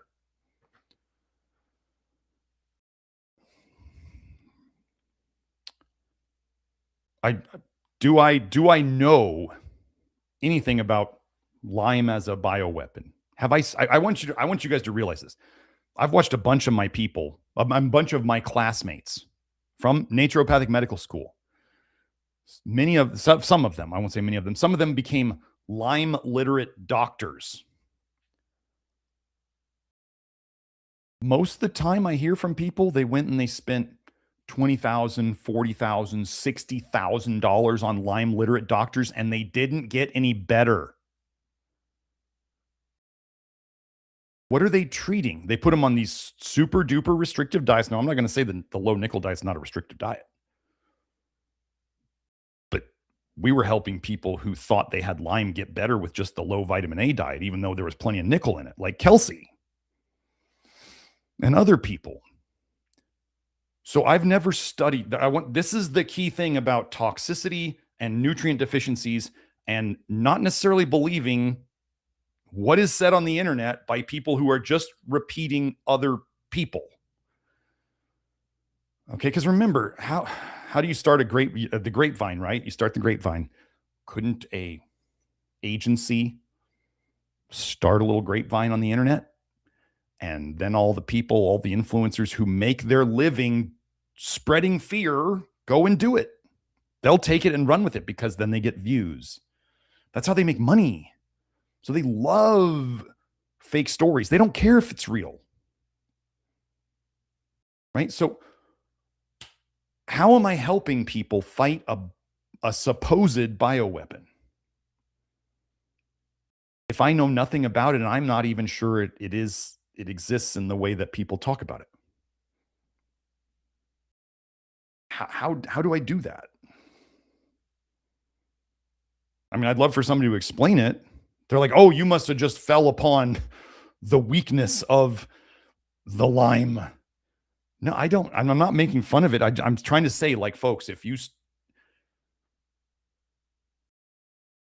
stop believing in the truly science fiction stuff, you might enjoy life a bit more and you might actually get healthier. If you watch the Fear PRON all day and you believe everything you see on the internet, because they know you'll believe it. They know there's enough people who believe it who aren't just going to think about the biggest problem with AI. The biggest problem with AI is AI believes every single piece of BS put on the internet. Joe tried to run a prompt with AI about our case for vitamin A being a toxin. It literally told him it wouldn't do it. Vitamin A's necessity is one of the most foundational pieces of nutritional medicine ever. So imagine if AI is so stupid as to believe everything it sees.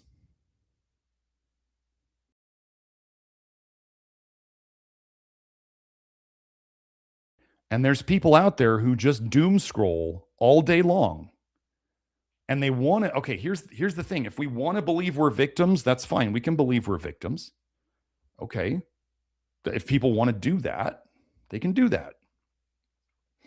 And if our health obviously is not good because we're under attack from bioweapons and nanobots and dues and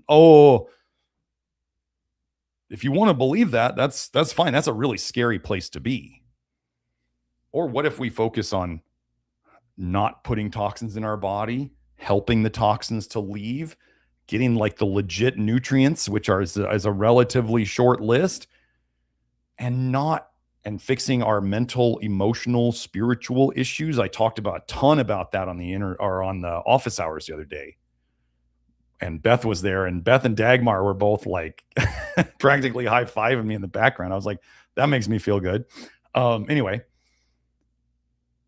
if you worked on those things, like just think about it. If you improved the way you perceive the world, right? And you fix some of your patterns, and as Beth calls them, programs, and you fix these things that you don't even think about, that kind of ruin your life in a little way each day, and then you got the toxins out of your body and you put the nutrients in, and then you get better, and then you go, wait, what was I believing before? Like, I really believed, and then you got better without even thinking about those things anymore. I don't think about those things, and we help people get better all the time. Is the low nickel diet? The low nickel diet's just starving the nanobots of their nickel, right? Or the people who are out there saying they're like literally BSing on microscope images. All these microscope people these days, they're trying to say that like, the nanobots are taking the zeolite and turning it into antennas inside your body. Oh my goodness. Like, if it sounds like sci-fi nonsense, it probably is. I should have antennas sticking out of me everywhere, right? Shouldn't I? Right? And they're all saying, the supplements are full of nanobots and nanoparticles and ZeoLyte makes antennas. Where's my antennas? Why am I not under their control? Because maybe it's all bullshit. Maybe it is. Like, you got to realize the mainstream side is full of shit, and the far alternative side is also full of shit. And they're both trying to sell you stuff, make you watch social media more.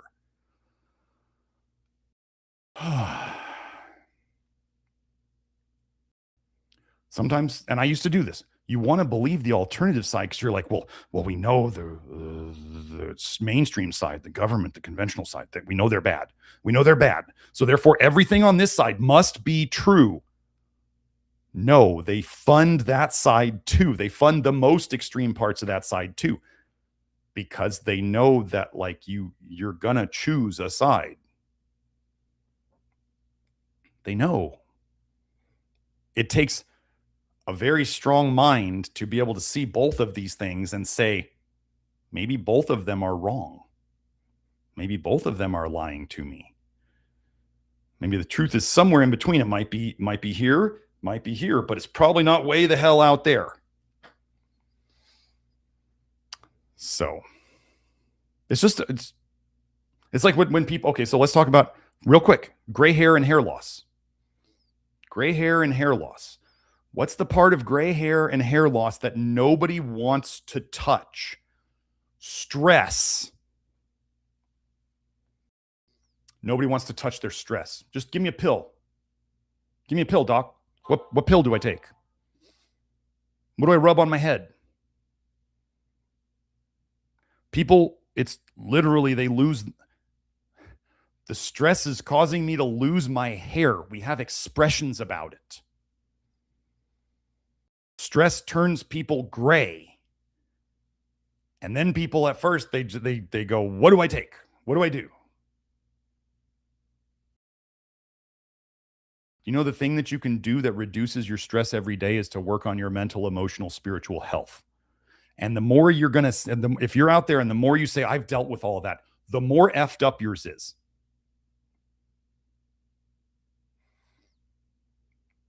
If you think, like I had a client who's like, oh, I'm in psychology, I've dealt with all of my stuff. And Kelsey and I both talked to her and we were like, no, you effing didn't. No, you did not. You are full of more stuff and more issues than anybody we have here practically. Why do people go into psychology? Because they're messed up. Why did I go into naturopathic medicine? Because I had health issues that I wanted to fix. So why do people go into psychology? There's nothing wrong with that. We can see the problems that we have in other people better. We're amazing. The mirroring and the projecting. We know how to see it in other people because we know exactly what we have it. But then when we don't admit we have it, that's the problem. Didn't think I was going to get on it. I've been getting into these more philosophical, emotional, like folks, if you're not going to deal with your emotional, mental, spiritual health, like, okay, let me put it to you this way. Okay. Your toxicity and your nutrient deficiencies affect your mental and emotional health. Yes. If you fix this part, you can improve your ability to look at things better. And certain things may not tip you over the edge as much, right? Your liver gets healthier. You don't get angry as quickly. Could you still be pushed to anger? Of course. Okay, so fixing your toxin and some of the things, some of the issues you have, like the mental emotional issues, like let's say the hangry, when you don't eat enough and you get really irritable and angry. Okay, if you fix your blood sugar issues, you could make that literally go away. And then people are like, wow, you used to get angry like twice a day and now you don't have that. You fixed that issue. That was not a mental emotional issue. Then there's the mental emotional issues, the trauma, the baggage, the whatever you want to call it, the bad vibes, whatever. I don't care. You know what it is. We all know what it is. If you don't ever want to deal with this, like if you fix yourself biochemically as much as possible, but you've still got daddy issues, mommy issues, like trauma issues, like ex-spouse issues, like these patterns that you have taken on, these programs, and you never ever deal with them, those don't ever go away. And that is the hardest work to do. People keep coming, tell me what pill I need, doc. Tell me what nutrient I need, doc. Tell me what fiber, how much fiber. And I'm like, I'm going to say it again here. I said it in office hours. If you tend to If nothing ever gets you better, you've tried everything, including Love Your Liver or including low nickel. You say everything. You haven't tried everything because you haven't tried mental, emotional, spiritual work. If you say you've tried everything and nothing gets you better and you just constantly get worse, or you get better for just a little bit and then you get worse. And then you find the new thing and you get better for just a little bit and then you get worse. And you get better for a little bit and then you get worse.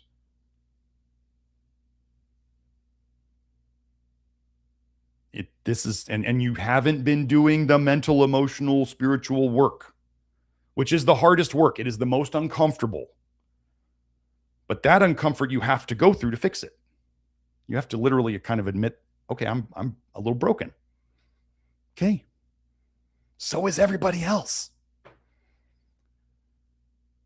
And once you fix that, that part is gone. You don't have to detox 20 years worth of stuff because you can simply change your point of view about something. And you can realize when it comes up, you go, oh yeah, wow, I don't have to react that way. I don't have to. But before you didn't know anything else to do. You had the same patterns. You had the patterns and you didn't know to get rid of them, or you were just like, we don't change until the fear of changing, until the penalty of staying the same is more than the penalty of changing. You know what I mean? The penalty of changing has to become less than the penalty of staying the same. That's when people choose. It's like, oh, why do people only quit smoking once they learn they have lung cancer? Because they've decided the penalties, right? But you can choose at some point that improving your mental, emotional state can only help you. It's going to be uncomfortable and it will only help you. Now, I don't do this work. Beth Martens does. She might be in the chat right now, but I showed you her YouTube. You can get in touch with her. Kelsey and I are going to do a session with her together. Because why? Because we're not perfect. I'm not perfect. Kelsey's not perfect. Nobody's perfect in this world except, the old JC, right? So I'm going to do it. And it's probably going to be a little uncomfortable. I know it's going to be uncomfortable for both of us. And we both know that the benefit outweighs staying the same. So now that my rant is over,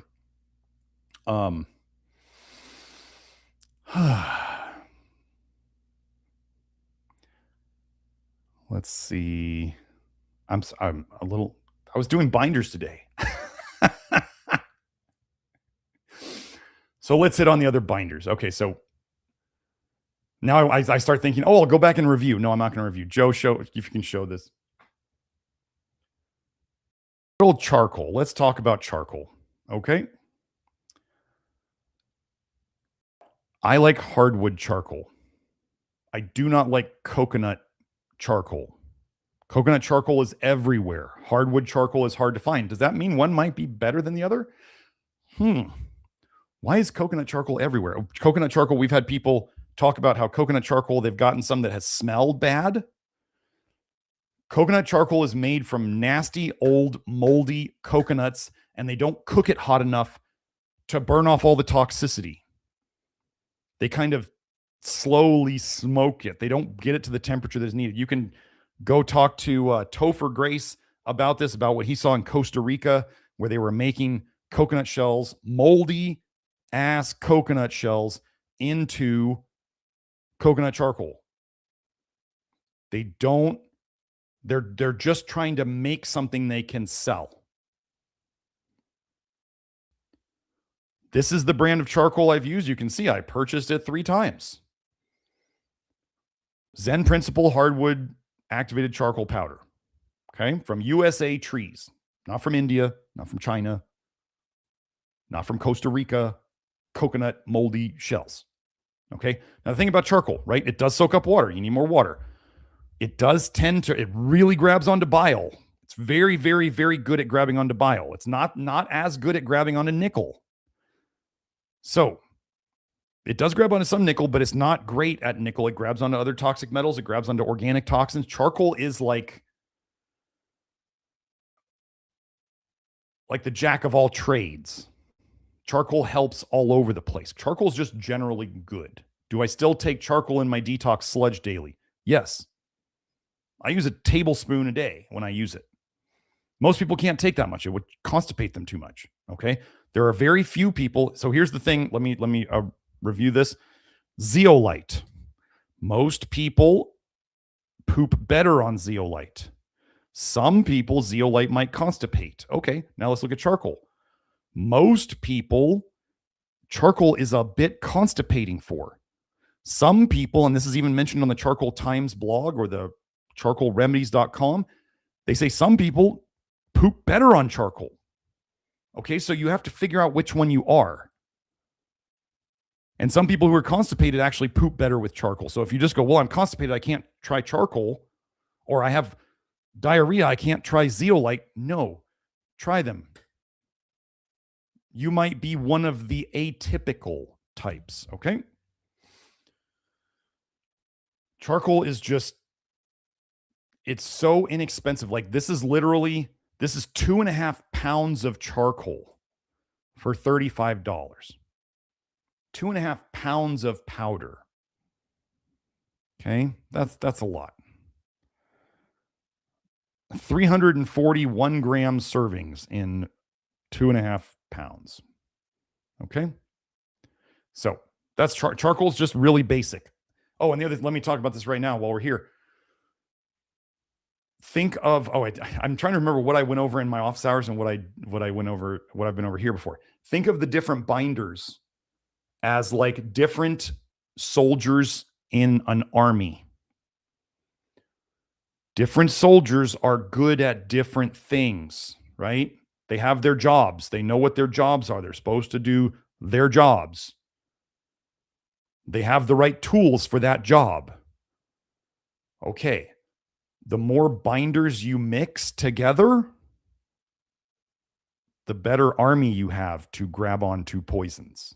Does that make sense? So if you want to put all your eggs in one basket, like if you had an army made of snipers, I mean, it could be good in some ways, but it might also be bad if all of a sudden, if your snipers are up against tanks, right?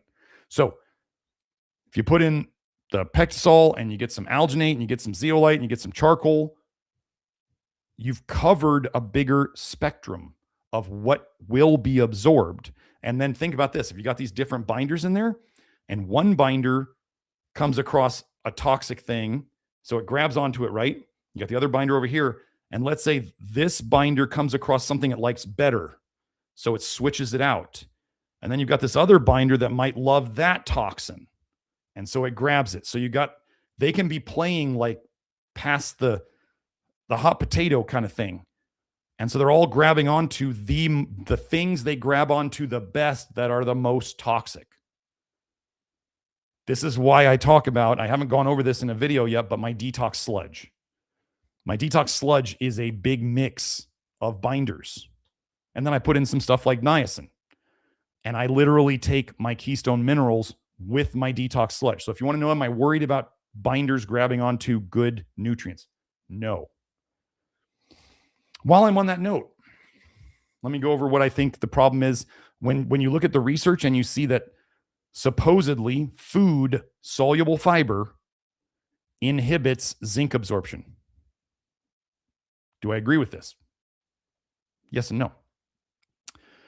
Okay, so you remember how earlier I told you about the highest soluble fiber foods will also tend to have the most what toxic metal in them? Nickel. Do nickel and zinc compete for absorption? They do. So if you're eating high soluble fiber foods that implicitly have a lot of nickel in them, that nickel, not the soluble fiber per se, but the nickel would compete with zinc for absorption. And because they're competing, you would absorb less zinc. So now, do I think that these soluble fibers in, let's say, beans or oats are grabbing onto the zinc? Not necessarily. I think it's more of the nickel problem competing with the zinc.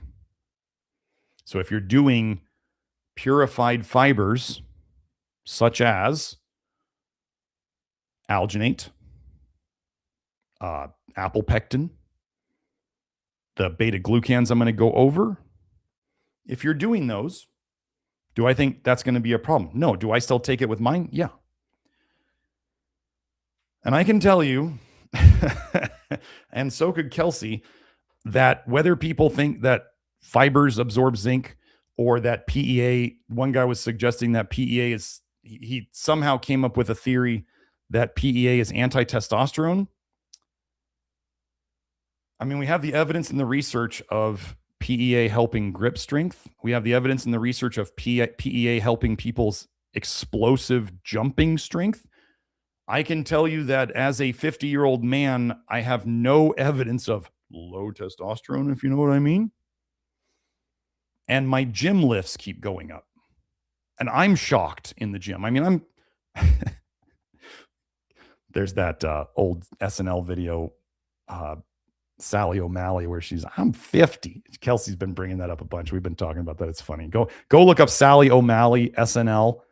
I'm 50 on YouTube and enjoy that one. That's funny. That's what we've been joking about with me lately. Anyway, I'm not supposed to be going up in things like as fast as this at my age. Yet I am.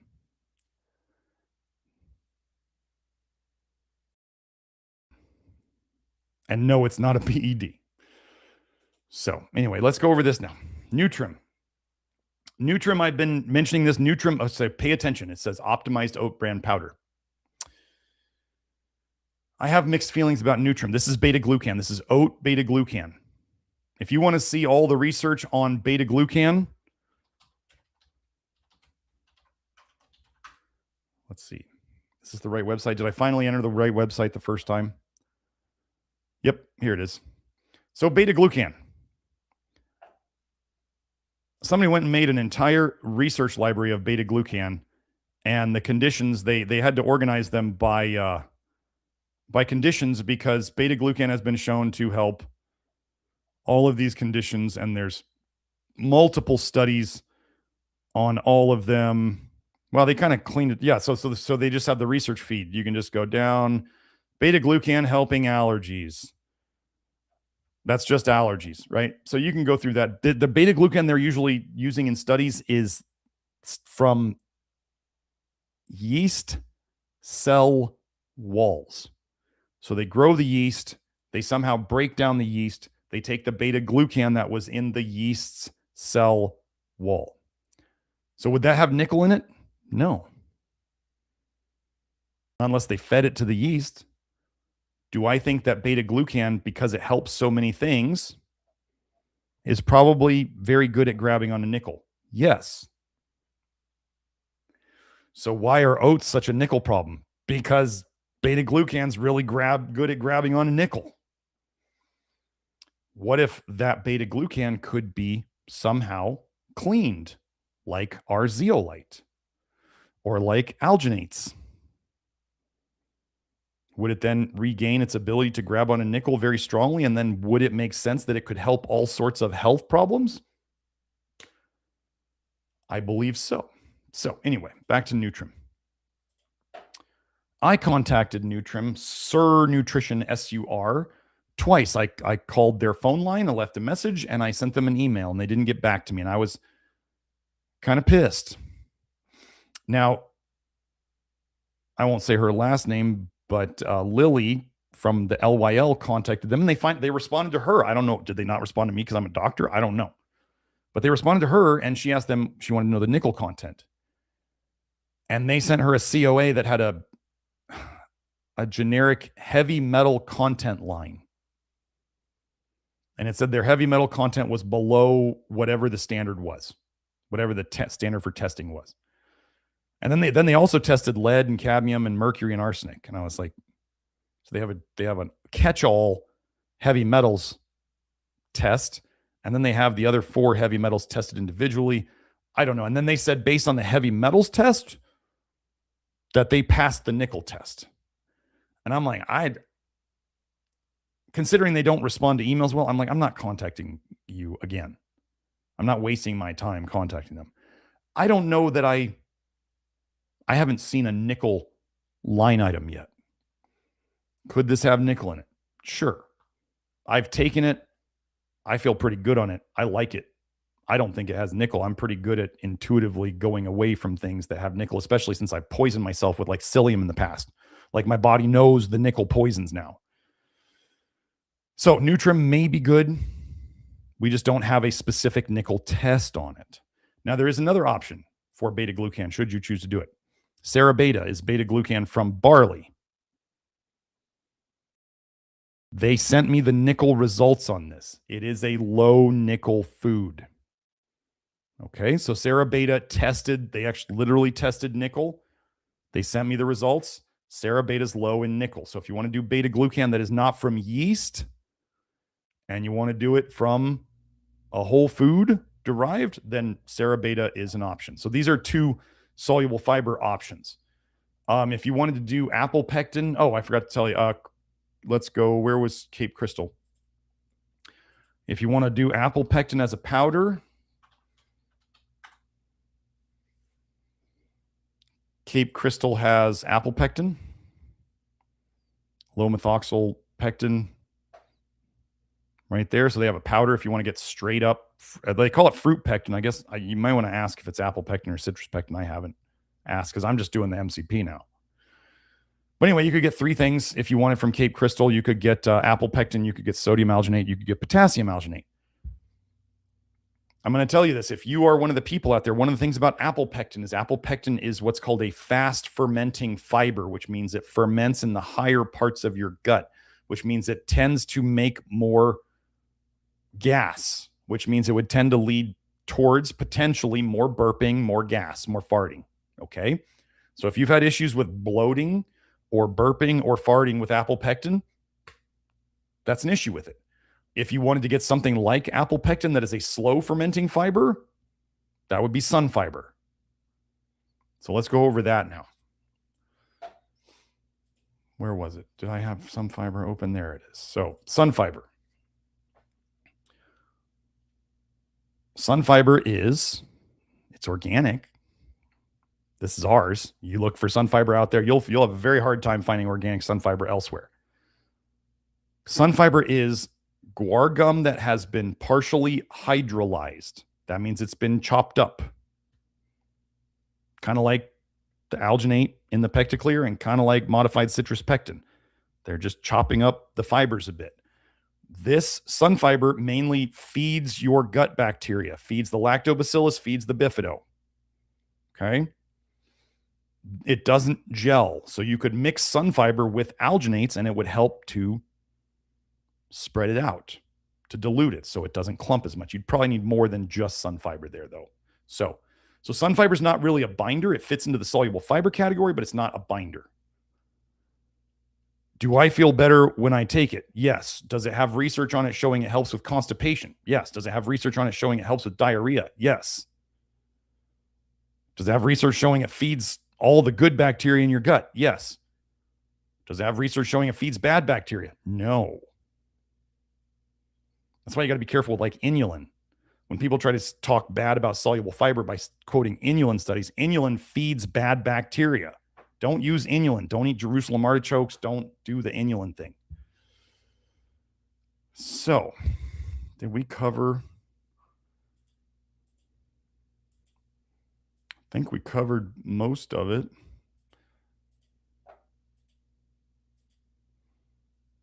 Yeah, so I'm just going to hit on a couple things. I'm just going to go over what I do. Okay. First, my go-to is PectaClear, honestly. If now that I'm through the hardest part of the low nickel diet, I'm going to tell you guys one of the things, if you go through the low nickel diet and you've been doing it for 2 months, 3 months or whatever, and you just kind of go, you stop. Because like you're like, okay, PectaClear is expensive. I don't want to do it anymore. I'm going to switch to the other things. Or you stop your binders. And then you start getting symptoms creep back up on you. You need the binders still. Doesn't mean you have to go full bore, but you probably need some binders. I saw it happen to Kelsey and it happened to me. You're not addicted to binders. You just start to feel really good when you don't have all this crap running through your system, and then you stop them. You're not binding anymore. It's still coming out. And then you start going, I don't feel as good. This sucks. Because you're used to feeling better. You get spoiled. We all get spoiled. And then what I do, like, okay, so let's say if I was just every day, like I didn't have my other binders. I didn't have anything else. I didn't have my powders, didn't have anything. What is my go-to? Like if I just want to have a really good day, or if I am not feeling great, I'm through the worst part of the low nickel detox, right? I just throw down 10 PectaClear and call it a day. Okay. That's like my most basic go-to. Okay. So I'll take that with water before I go to the gym in the morning. I'm working on an electrolyte formula too. I just ordered everything for that. So I've been doing my mad scientist thing. I'm trying to be more like Kelsey, right? She's working on the PEA and the OEA formula over there. So she's got her thing, and I just wanted to test out, because I started taking an electrolyte drink with me in the morning, because I wouldn't eat 5 in the morning. I would take my binders, and I would then take an pre-made electrolyte drink that I found that I was okay. I don't love it. But I would take that with me to the gym, and I would do really well. And then I'd eat when I got home, like, 8 a.m. or something like that. That's what I liked doing. So I got something in my stomach with the detox sludge. I have my electrolyte drinks while I'm at the gym, and then I would eat when I got home. And that works really well for me. So I want an electrolyte drink now, but I don't like anything that's on the market. So what am I going to do? I'm going to make it better. I don't know if that's going to ever come out, though. We'll see. We got other products that are much more important, like the PEA and OEA that we're working on, and then the PectaClear replacement that we're trying to do. So don't hold your breath waiting, because once we say we're making something, our supplement manufacturer is going to take at least 2 months to make it. So don't email Julie or Ashley and ask them, when is it going to, we don't have dates. Even if it's in process, we don't have dates. Remember, I tell you guys more than just about any other supplement manufacturer ever would. So just because I tell you more doesn't mean I know more. And it definitely doesn't mean that Julie or Ashley know, because I talk about stuff here and they don't always keep up with the live streams. I don't expect them to, but they don't always know what I've talked about. So anyway, we're working on that. What else was there? Lost my train of thought. Oh, well. Let me run through I'm just looking for, detox sludge. Yes. Inulin. So Lynn said she doesn't know about inulin.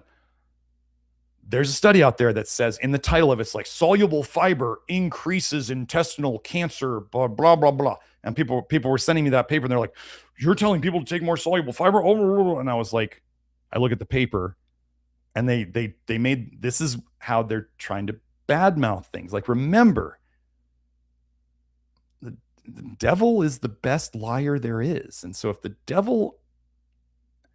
all the devil has to do is influence people, right? He could come to people in a dream.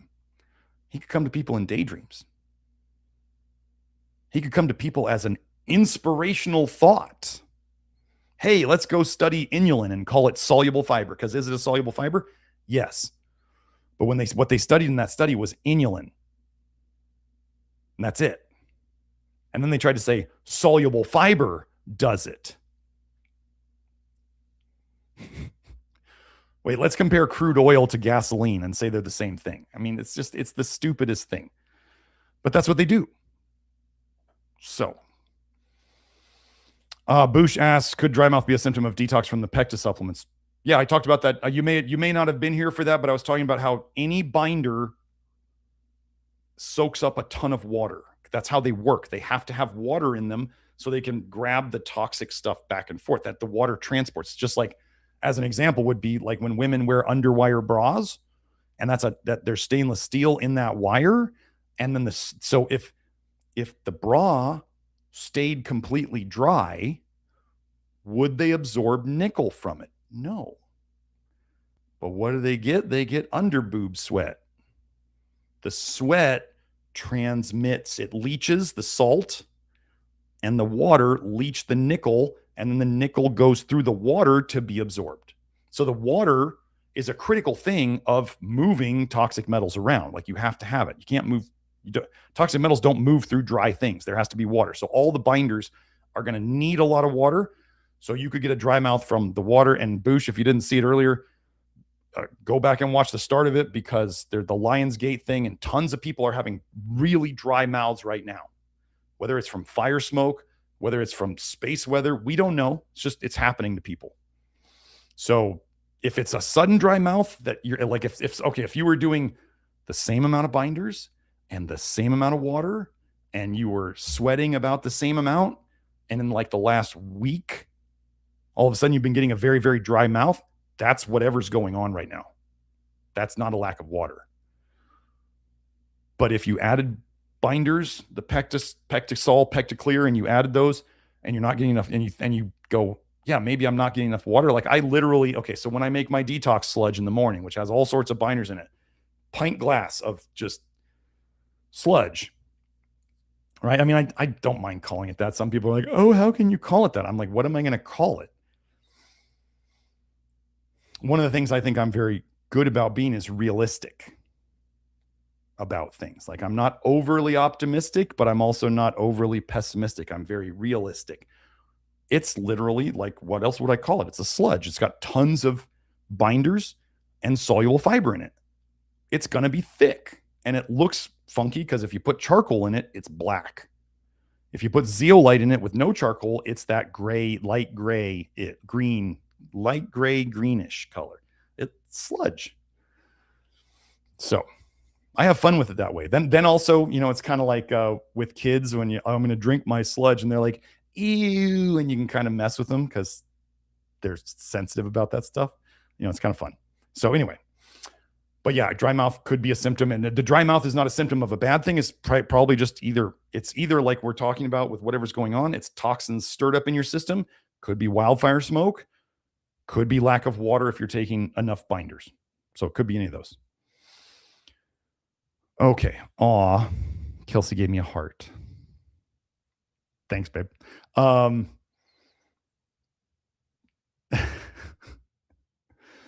So I think that was for me. I don't know. Maybe it wasn't.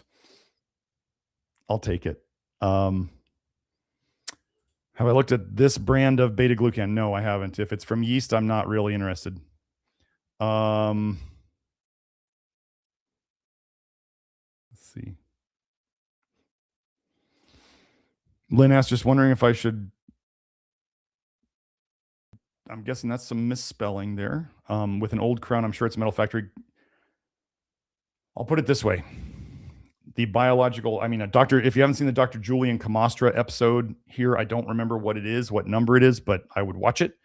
And then also, we have a biological dentist in Coeur d'Alene, and he is very adamant about how he will not put metal in anyone's mouth anywhere. So if that tells you how the biological dentistry crowd is feeling about it, probably want to get it out. Kelsey said, definitely not low T, baby. And I actually talked to her about, we talk about this. I'm like, I brought up the gentleman bringing up that he thought PEA, everything he was researching mechanism wise, remember mechanism. He's like, it's going to lower your T. And I'm like, okay, so this is why we look at labs and we look at symptoms. And if we see that PEA is improving grip strength and it's improving explosive strength and it's generally making people stronger and faster, and with what we've seen, we go, if it was lowering T, then maybe T doesn't do what we think it does. I don't know, but it doesn't seem to be lowering T. And I'm getting, people keep seeing my hair, and I am and I mean this in I am thicker muscular wise than I have ever been in my life. And this isn't supposed to be happening to a 50-year-old male who's not on TRT. It's not supposed to be happening. Every guy I see in the gym who's 40 and up, and I look at them and they're they're lean and they're big. I'm looking at them and I go, you're on TRT at the very least. You can tell by all the veins, the vascularity. That's one thing that gives it away.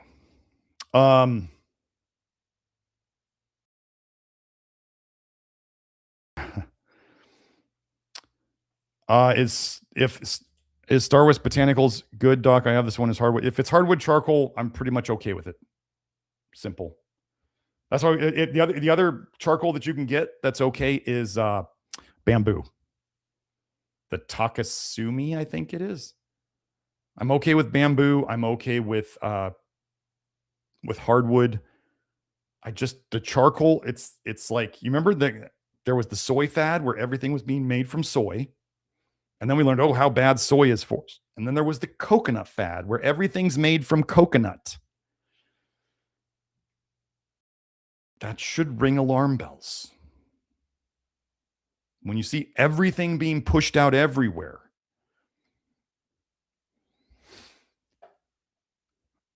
Let's see.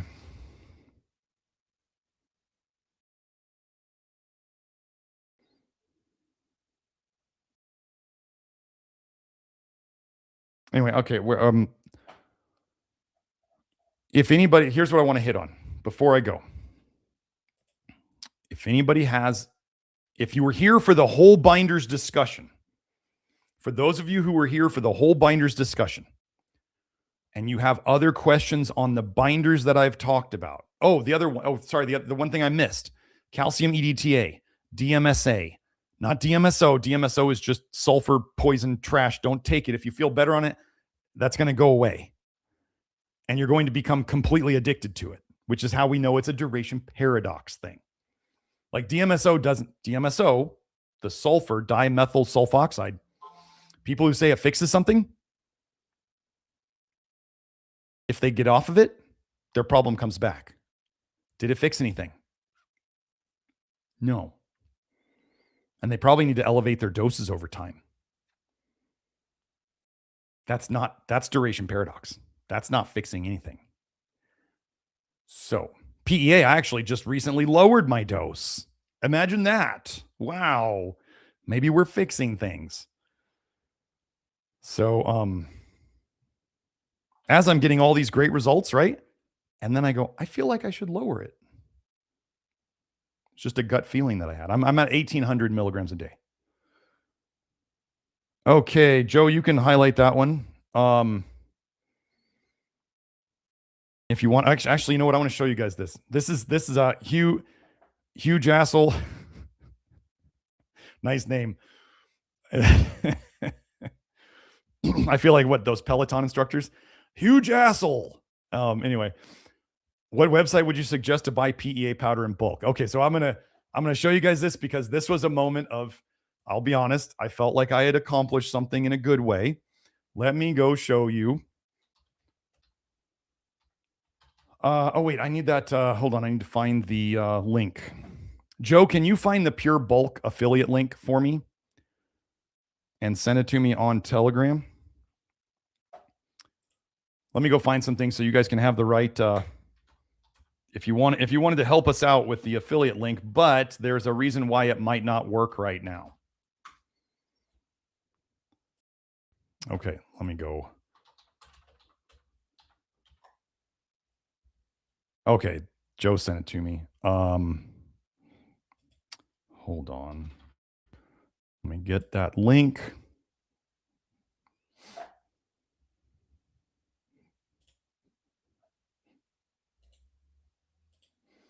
Okay. Okay, Joe, if you want to put that in the chat, that'd be great. Okay, so PEA. So this is where we were, recommending to get it from. They are now sold out of every single size. This actually, I took this as a big compliment, you guys. Thank you for supporting us. It's actually technically Kelsey's affiliate link. So you're sending that to Kelsey and they're sold out. They're literally sold out. It was the time when I was joking with Kelsey. I said, I think I'm literally an influencer now. I know that word has a lot of bad connotations, but I was like, I literally influenced people to buy out all of this company's stock. Of course, PEA, the idea came from Kelsey. And then we got people on it, and then Pure Bulk is sold out. So they're going to have it at some point. They don't even have pickup of it. Or if you want to buy bigger bulk options than 1 kilo, I guess you could click there. Now, bulk supplements also has it.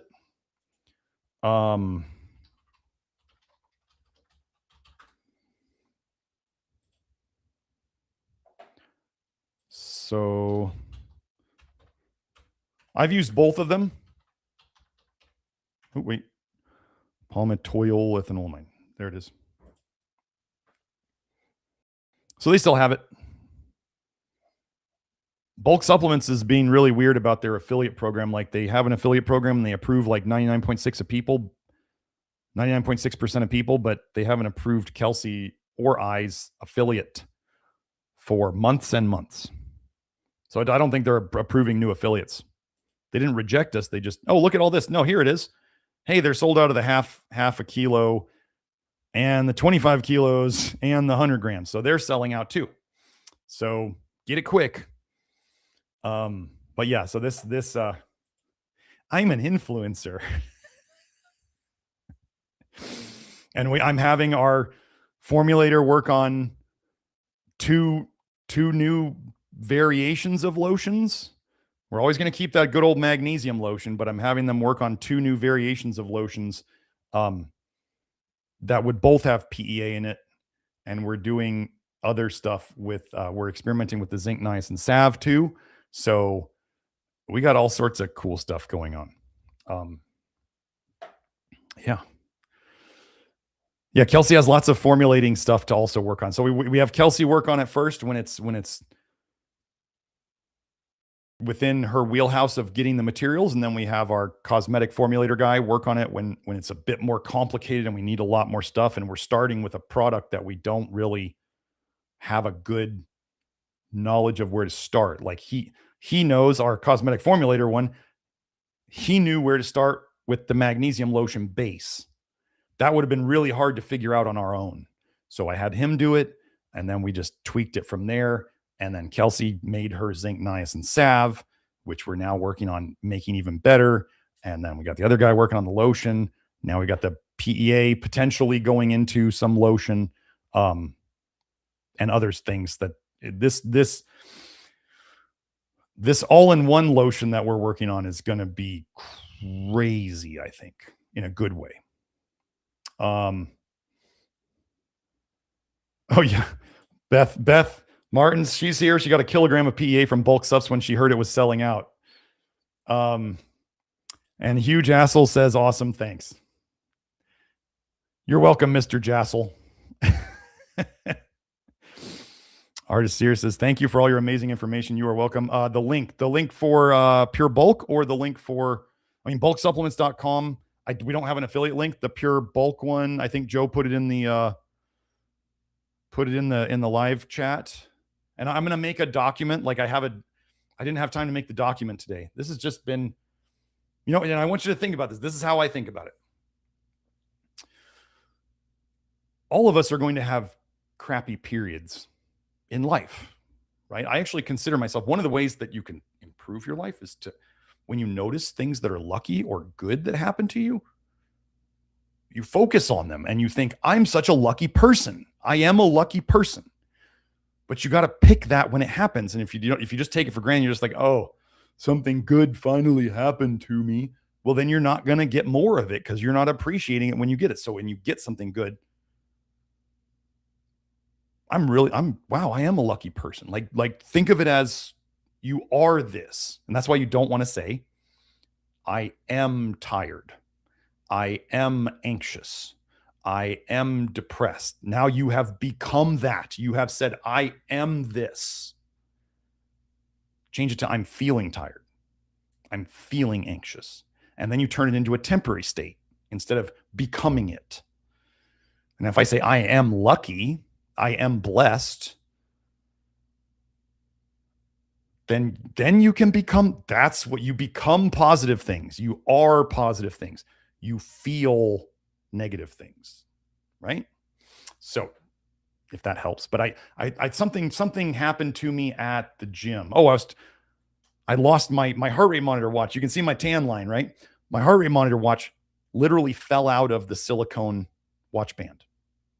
I had it in my pocket, like attached to my key ring, because I didn't want to wear it for whatever reason. And the watch part fell out of it. And I was talking to some guys about it at the gym, seeing if they found it or whatever. And one guy was like, yeah, that sucks. I'm sorry to hear that, man. And I said, well, it's kind of been a crappy week. But you know what I added after that? You have to have the bad weeks to have the good weeks, right? You have to have contrast. There has to be, for there to be good, there has to be bad. Now, one of the things that you can do in life is, let's say, like my daughter, as a dancer, I was telling her, like, when she'd say she had a bad day or bad practice or whatever, I would say, okay, the way you know you're getting better is your bad days. So if this is good day and if this is a bad day, your bad days are actually better because your good days get better, and other people can't even tell you how you become so good that other people can't even tell you're having a bad day.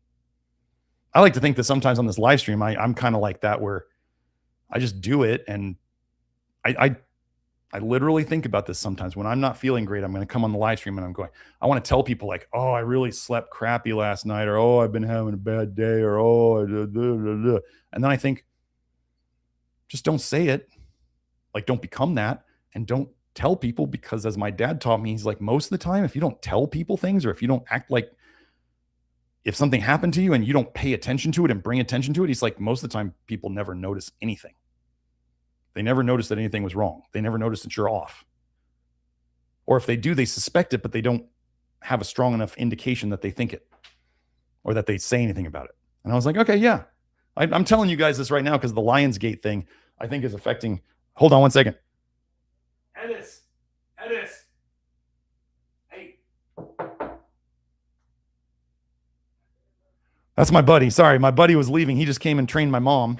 And he's my guy, where when I think I'm having space weather stuff, we just text each other.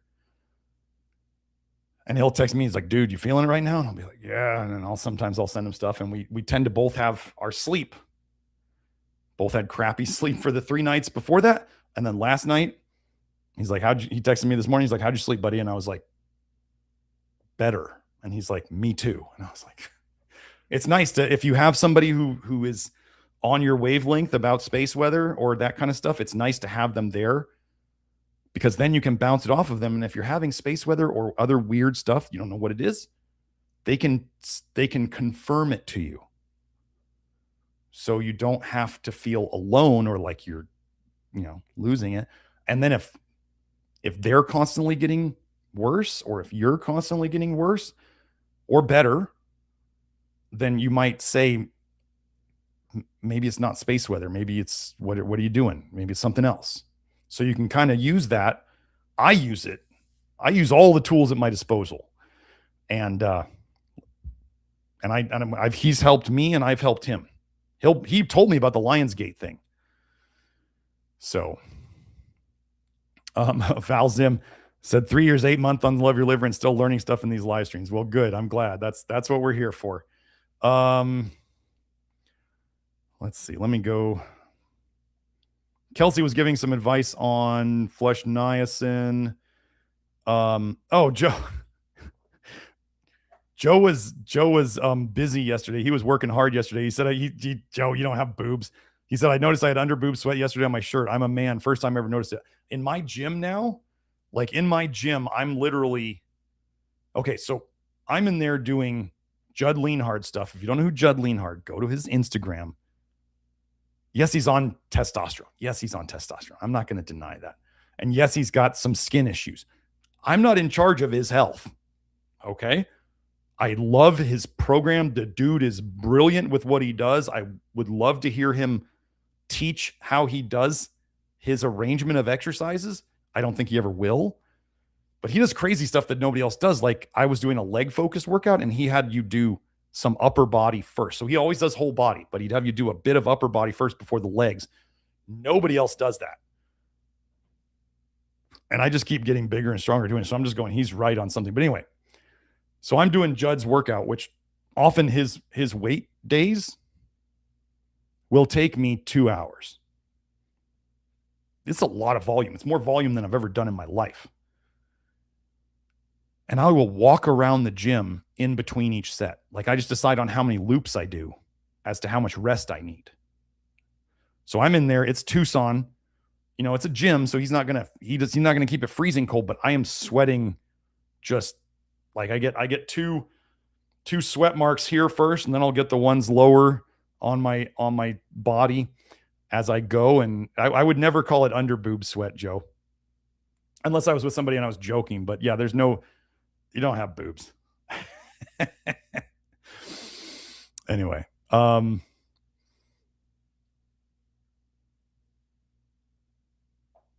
Okay. So, oh yeah, Kelsey. Yeah. So she said, I remember first calling these kind of sludge drinks with my Nia Sludge product. Yeah. I still have some. Or was it Nia Sludge? I don't know. I have the Nia Soda. I still have some of Kelsey's original Nia Soda Black. And I use that in a pinch. Like when I'm out of stuff, I will make that. It was really great product.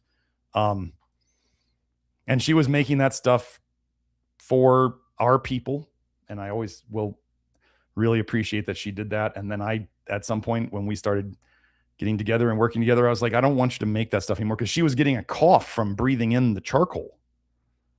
Like charcoal's not the one thing you don't want to do with charcoal is breathe in the dust. Just like, oh, there's a PEA study. Do you know there's a PEA study where they literally had mice inhale PEA? Like they were basically the equivalent of snorting it.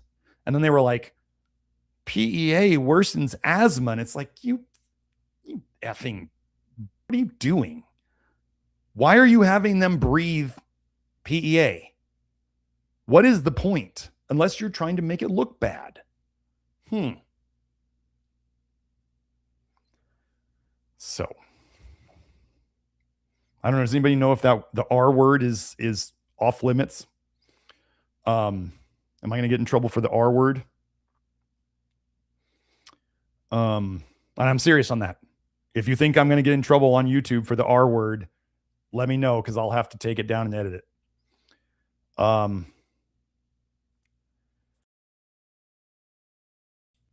Okay. Oh, there. Yeah, Beth. I poisoned myself with DMSO pre-Love Your Liver. But the other ND out there who pushes DMSO, I forget her name, says that DMSO has never caused any negative side effects in anyone ever. Never, ever. What is her name? I'll put her on blast. She's really angry too. I wonder if it's her liver and all the other crap she pushes. She is a Canadian ND, so she's got that going against her.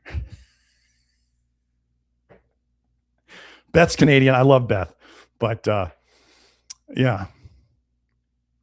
And I poisoned myself with MSM, which people will say, oh, there's no negative effects from MSM ever. And I'm like, that was the worst period of my life.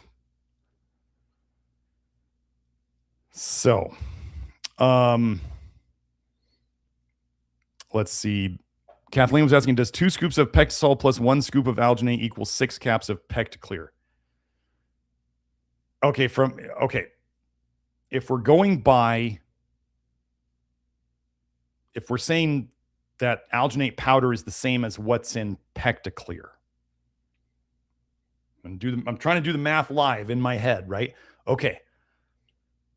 In 6 caps of PectaClear, 6 caps of PectaClear. Is that right? I'm going to look it up. I'm just going to look it up. Why guess? Amanda Vollmer. Yes, Dr. Amanda Vollmer.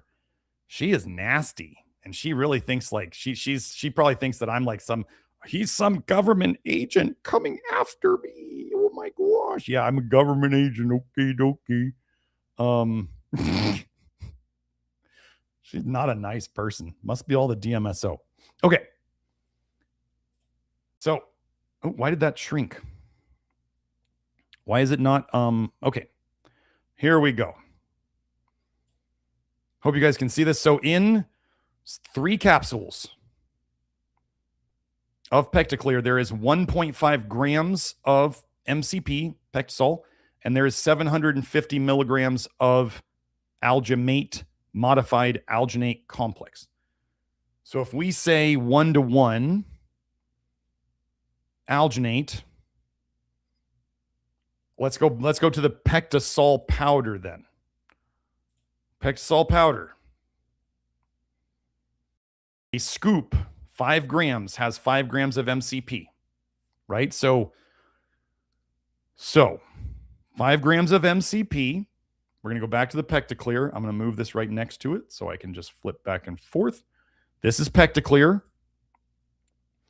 So it would take, if 3 capsules is 1.5 grams of MCP, it would take 9 capsules to equal 4.5 grams of MCP, which would be 1 scoop worth of PectaSol. Okay. So 9 capsules is 4.5 grams of MCP. A scoop of MCP is 5 grams. That's as close as I'm going to get for you right now. Okay. So if we have alginate in 3 capsules, there's 750 milligrams. Let me go look at the Cape Crystal and see if they say how much is in a teaspoon or something.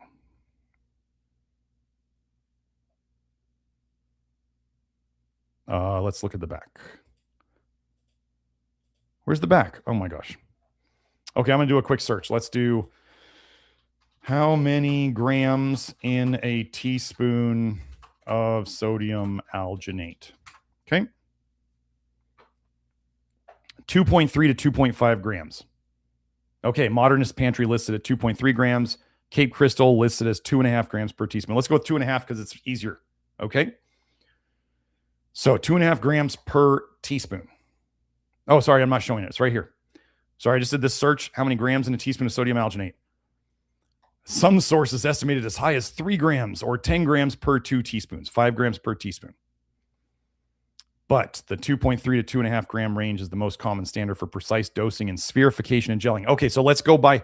So Cape Crystal Brands, their entire brand is about this spherification and gelling. That's their whole thing. Molecular gastronomy. And if this is really important in the amount, then I'm going to go by what they say. Okay.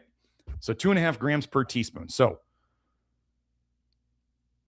that would be, so there's 750 milligrams of alginate in 750 milligrams in 3 capsules. So if we multiply that by about 3, that would be about 2.25 grams of alginate in 9 capsules. Okay. So that would be 1 teaspoon of alginate. So so 1 scoop of PectaSol is 9 capsules of PectaClear. And then to get what's in 9 capsules of PectaClear, it would take 1 teaspoon of the alginates. Okay. So 1 scoop, 1 teaspoon. Or you could just take 9 pills. 9 pills is equal to 1 scoop of PectaSol and 1 teaspoon of alginates. Now, the gentleman who told me, he said he felt like it took somewhere between 1.5 to 2 teaspoons of the alginate powders to equal what he felt from the PectaClear. So he was literally saying the PectaClear is more effective at a lower dose. So you may need more alginate powder to equal the effectiveness of the PectaClear. So again, the PectaClear has an effectiveness, theoretically, an effectiveness benefit over the alginate powder. And then you also just don't have to deal with the alginate powder. There is the cost issue, right? There's the, do you want it done? Do you want a job done well? Do you want it done quick? Or do you want it done cheap? You don't get all 3. You can get 2. If you want the job done well and what is it? Well and fast, that's the PectaClear, but it's not going to be cheap. You want the job done well and cheap, you're looking at Alginate, but it's not going to be fast. You got to do more stuff. You got to deal with powders and all the nonsense of that. So that's the thing. Now, I'm not against doing either. I have PectaClear and I have Alginate powders. And when I make my detox sludge, I use the Alginate powders. And when I am in a rush or I run out of stuff or I just need a quick fix of some binders, I love the PectaClear. So I use both of them. Not everybody's going to have them around, you know, like that. But if you can, it makes it nice. Okay. So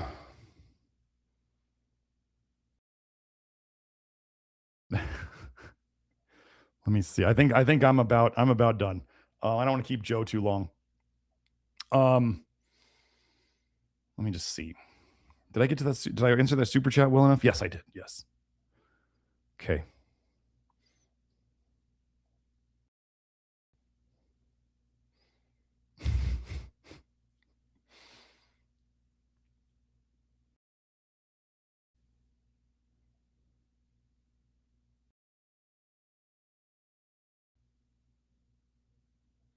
Oh, Carnivore said, great live stream. Thanks. You're welcome. I'm going to wrap it up here.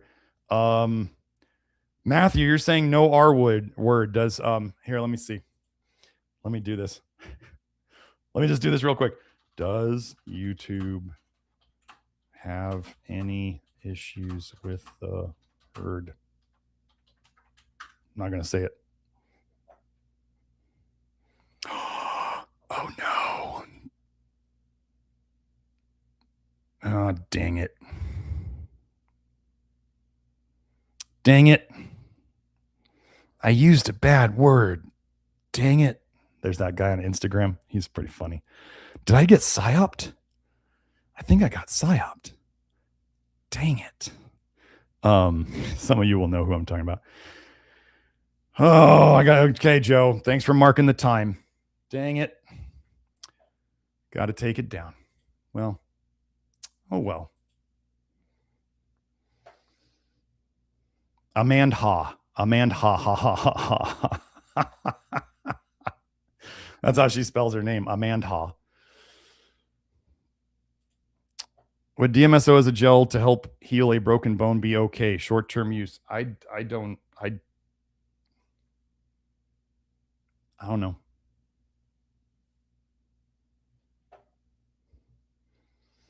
Dagmar, I poisoned myself with MSM too. They say it's the simplest form of sulfur, right? It's the simplest one. So it's the most natural and it's in the ocean and done it. And I'm like, okay, it ruined me. Oh, Kelsey says she's nasty. I got stories. David said, I've never trusted Amandha. Don't forget Amandha Volmer, particularly when she refused to answer questions. Oh, wait. Kelsey said she never even finished getting her license, but called herself doctor. Wow, nobody would do that. I'll leave Stephanie's comment here to stand on its own. So see, I'm not just, there's plenty of people who seem to have an issue with Mrs. Volmer, or is it Miss? It's probably Miss. I'm going to guess it's Miss. No. I'm going to say after the mouse study where they inhaled it, I don't know that I'd be, okay, listen, folks. Okay, let me just say this right now. PEA is fat soluble. PEA is fat soluble. You mix it in water, it's just going to float on the top. It's going to be little blobs on the top. It doesn't mix with water. So if you try to nebulize it, I don't know what you're going to do other than soak up globs of PEA, which is what caused the mite. Let me find that paper. Let me find the paper. This is the last thing I'm doing. I swear. I'm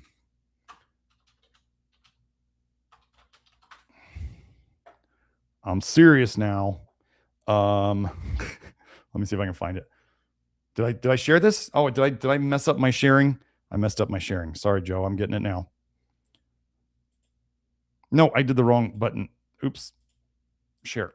There we go. There it is. Wait, prevents airway. It's, oh no.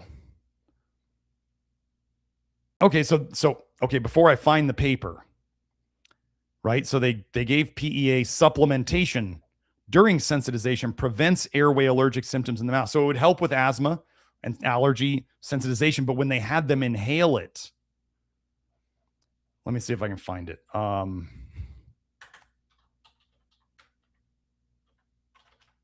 guess they were trying to see if they could like literally shove it in there faster by having them breathe it, and they thought that would be good. Where is it? I know it's out there.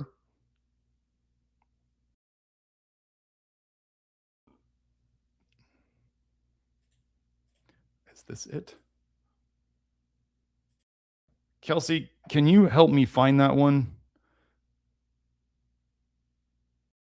Or was it this induces ease? Where was it? Let's see if I add aggravate to it. I swear the word aggravate is in there. Maybe it was OEA. Let's go look at that one. Is that the one where they had him breathe in OEA? Might be. Maybe I was wrong. Maybe it was OEA.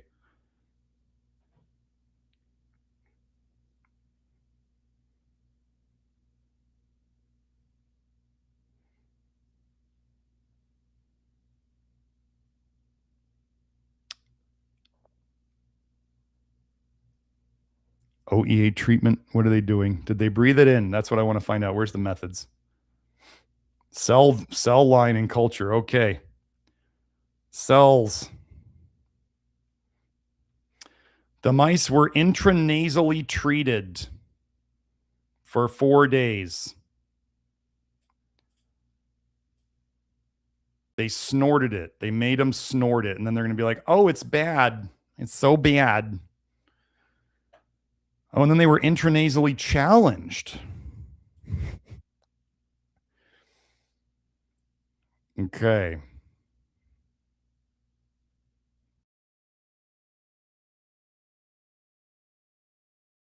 Oh, and remember, if OEA is anti-inflammatory, you might find more of it in inflamed areas.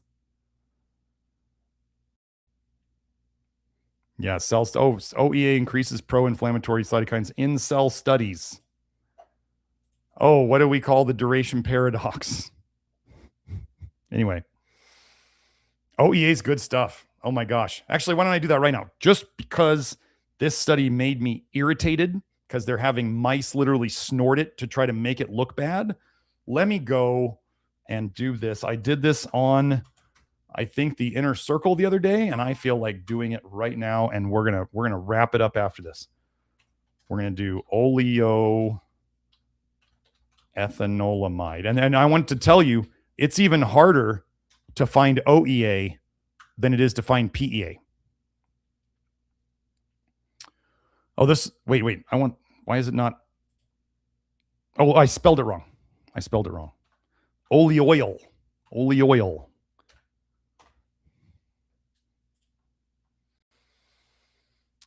So it probably helps neuroinflammation and alcohol abuse. Oh, it attenuates pathology in Alzheimer's disease.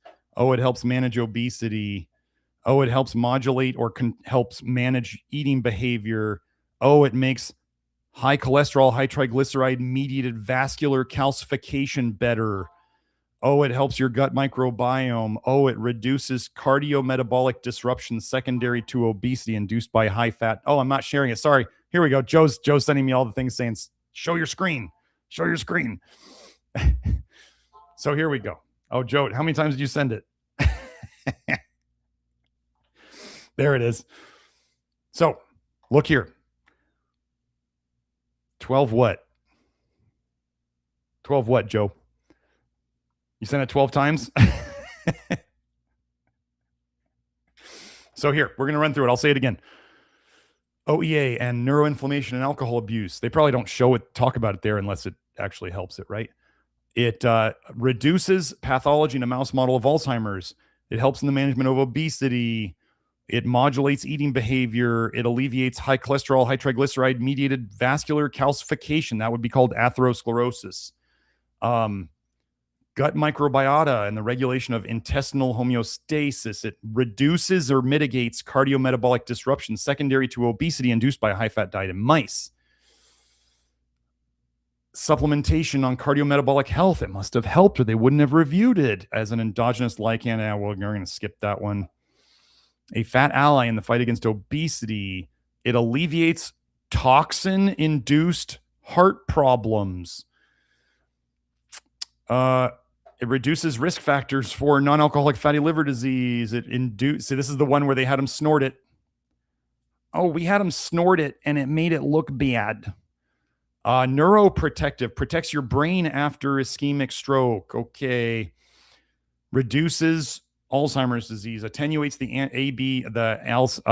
what is that? Beta, the amyloid beta. Helps regulate food intake. Gosh, isn't everybody taking GLP-1s to do that so they can starve themselves while they're not wanting to eat because the food is rotting in their stomach and it's not moving? Yeah.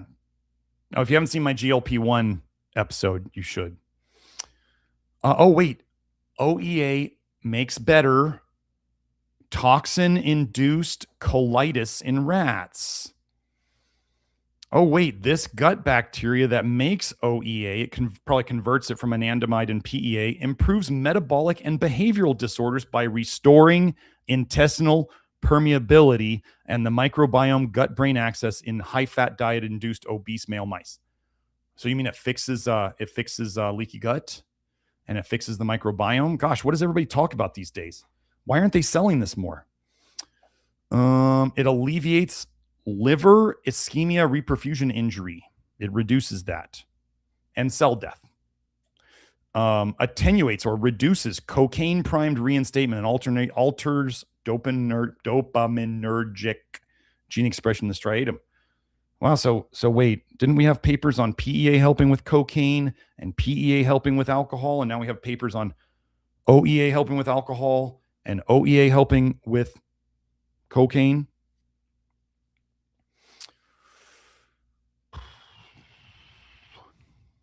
These are cancer cells. OEA and PEA enhance apoptosis.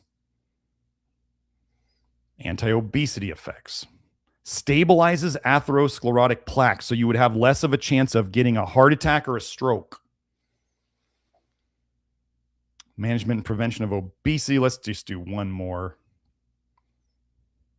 Reduces the stress-mediated potentiation, so the stress-mediated increasing of rewarding properties of cocaine associated with an increased TLR4 pro-inflammatory response. So it reduces all of that. So people, this is why we're saying the PEA and the flush niacin are helping people to quit their bad habits. If you've been doing the KG lipid cleanse with the PEA and the niacin, and you are either finding it much easier to reduce your bad addictions or bad habits, or you've literally quit something because of it.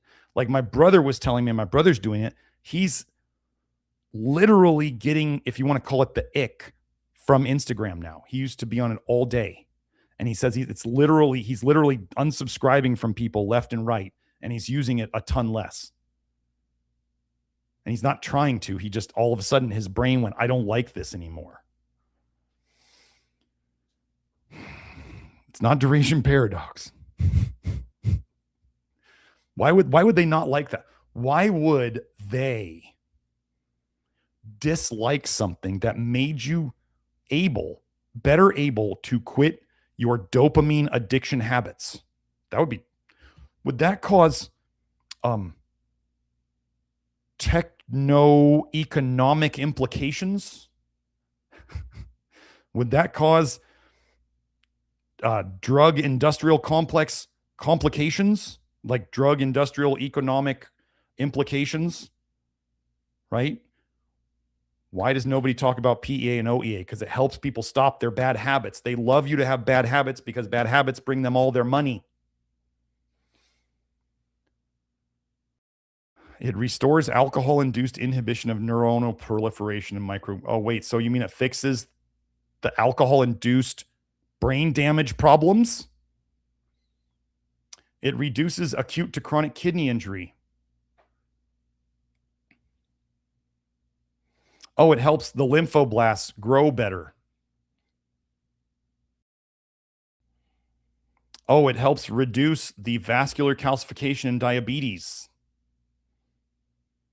Reduces or makes better motor dysfunction after stroke. See how many studies there are here, folks? Shouldn't everybody be talking about this? Why is nobody talking about it? You can find OEA from like 2 manufacturers right now. Why is nobody selling it? So, okay, I'm going to wrap it up. Thank you all for coming. Hopefully we will have a doc soon. We're going to have to, so for those of you who saw it, if other people are asking, we had to take it down because I said the naughty R word. So we're going to, as soon as we download this, we're going to take it off and we're going to put it back up once I've edited it. And just Andy said, should we be rubbing PEA lotion next to our liver? Can't hurt. I mean, if you want a super strong PEA lotion, no, seriously, do this. Okay, so Kelsey said you could put 2 teaspoons into a bottle of our mag lotion, and that makes about a 2.5%. That's the research thing. Now I'm going to say, if you're a more is better type, and I did this because I was just being okay. I was just, there's only so much work I was going to. I'm not going to call myself.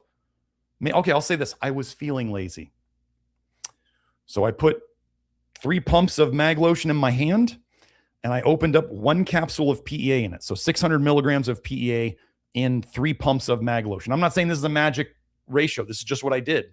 And I mixed it all together in my hand, and I rubbed it on my back, and I rubbed it on my calves, and oh my goodness, it felt better like within a minute. It felt better. And I went and I worked out. Like my back was a little stiff, and then I went and I worked out, and the stuff is amazing. So, I mean, people know that that's the funny thing, like duration paradox. People be like, well, I feel so much better when I put on magnesium, and nobody goes, duration paradox. When we don't make magnesium in our bodies, right? But we do make PEA.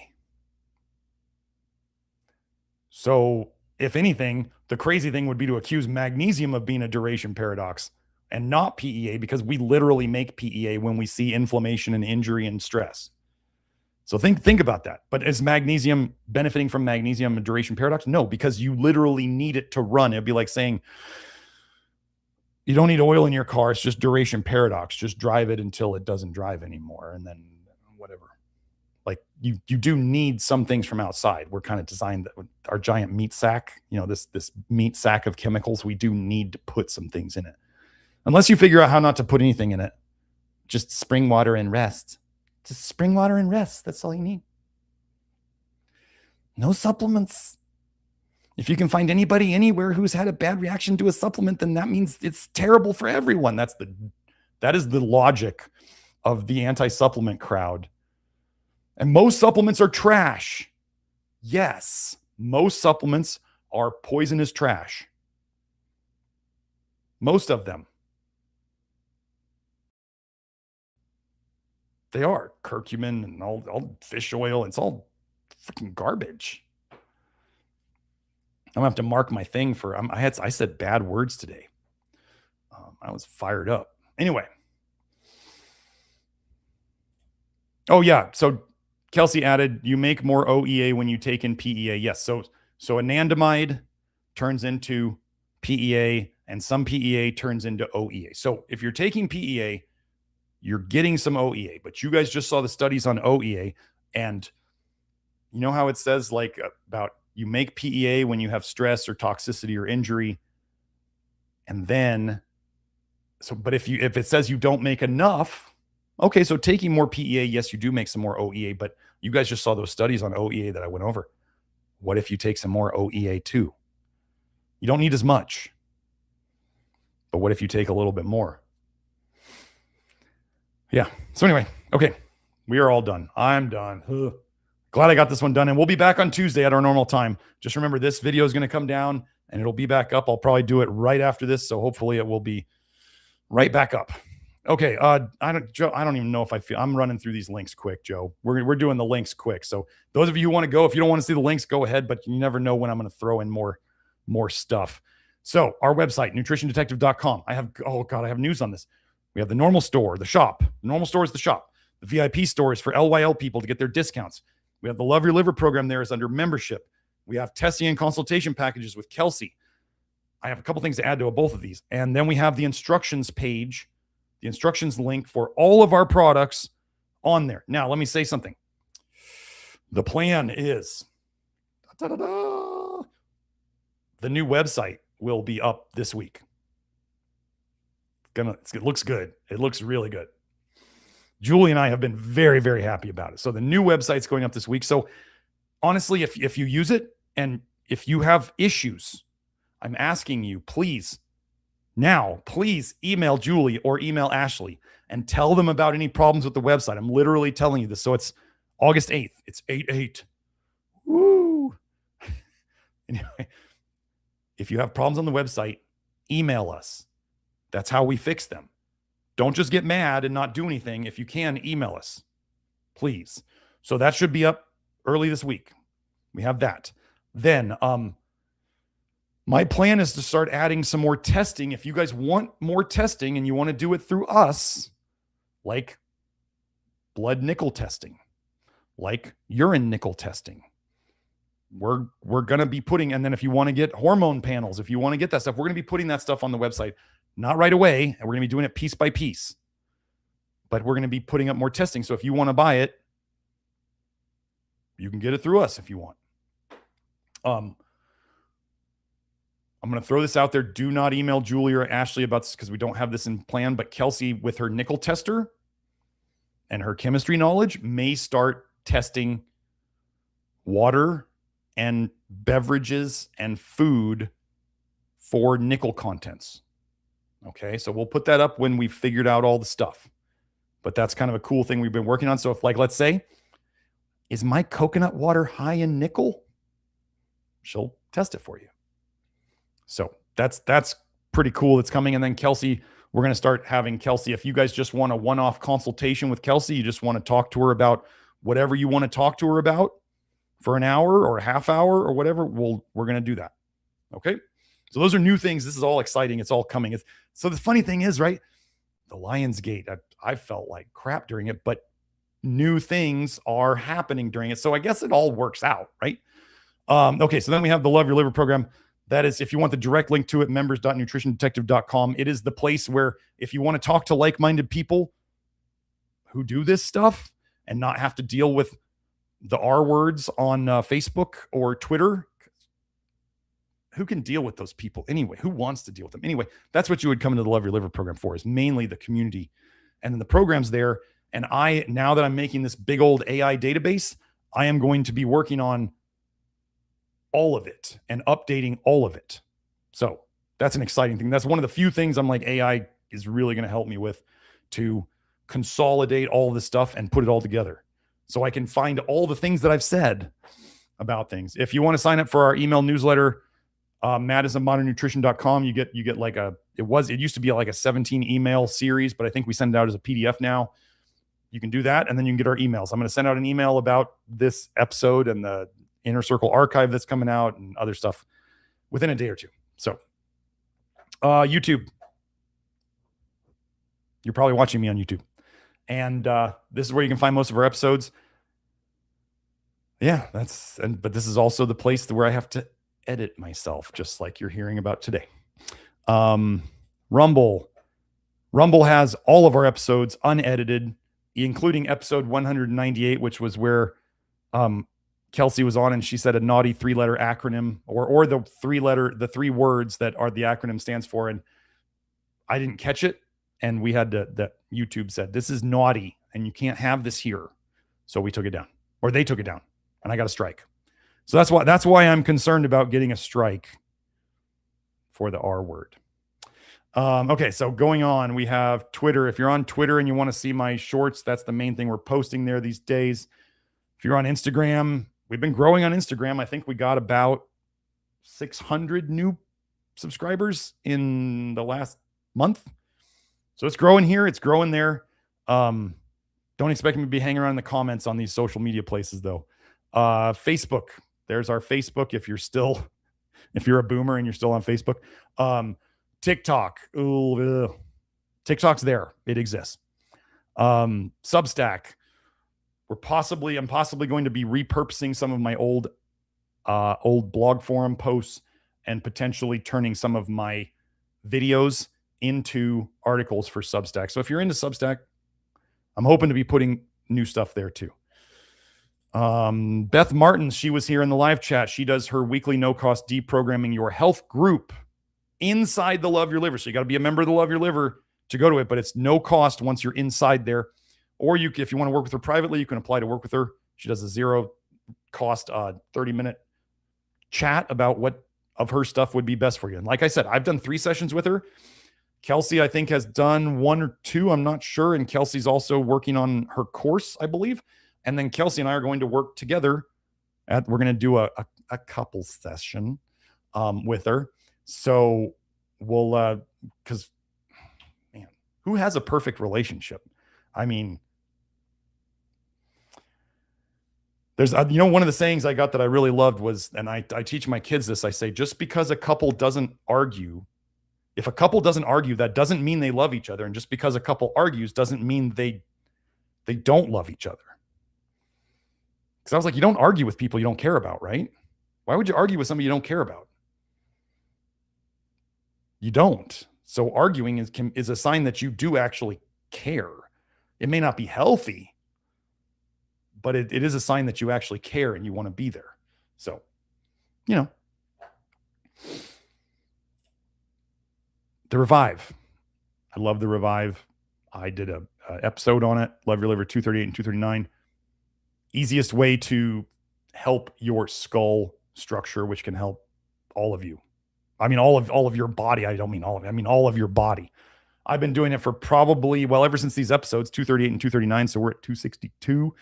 So that was like 34 episodes ago. That was more than 8 months ago, maybe. I love the thing. Totally recommend it. Spurty lamps. If you live somewhere dreary and you need light, UV light during the winter months, get a Spurty if you want, or you can go use tanning beds. Remember who says tanning beds are bad? The mainstream says tanning beds are bad. Bad. They're very bad. Don't use them. Use our sunscreen instead. If you want to know what you need to do, I'm going to give you your vitamin D primer here. Eat less vitamin A, because vitamin A is anti-vitamin D. Rat poison cholecalciferol supplements, because you can take too many of them. They accumulate in your fat. We get UVB light, whether that's from the sun or whether that's from a tanning bed or whether that's from a tanning lamp. Get UVB light on your skin on a regular basis. Fix your zinc deficiency. You probably have one. Fix your magnesium deficiency. Topical magnesium is the best. You should check out our magnesium lotion. It's amazing at doing that. We see it on hair tests all the time. It works. Regardless of what conventional research says, it doesn't raise the serum levels.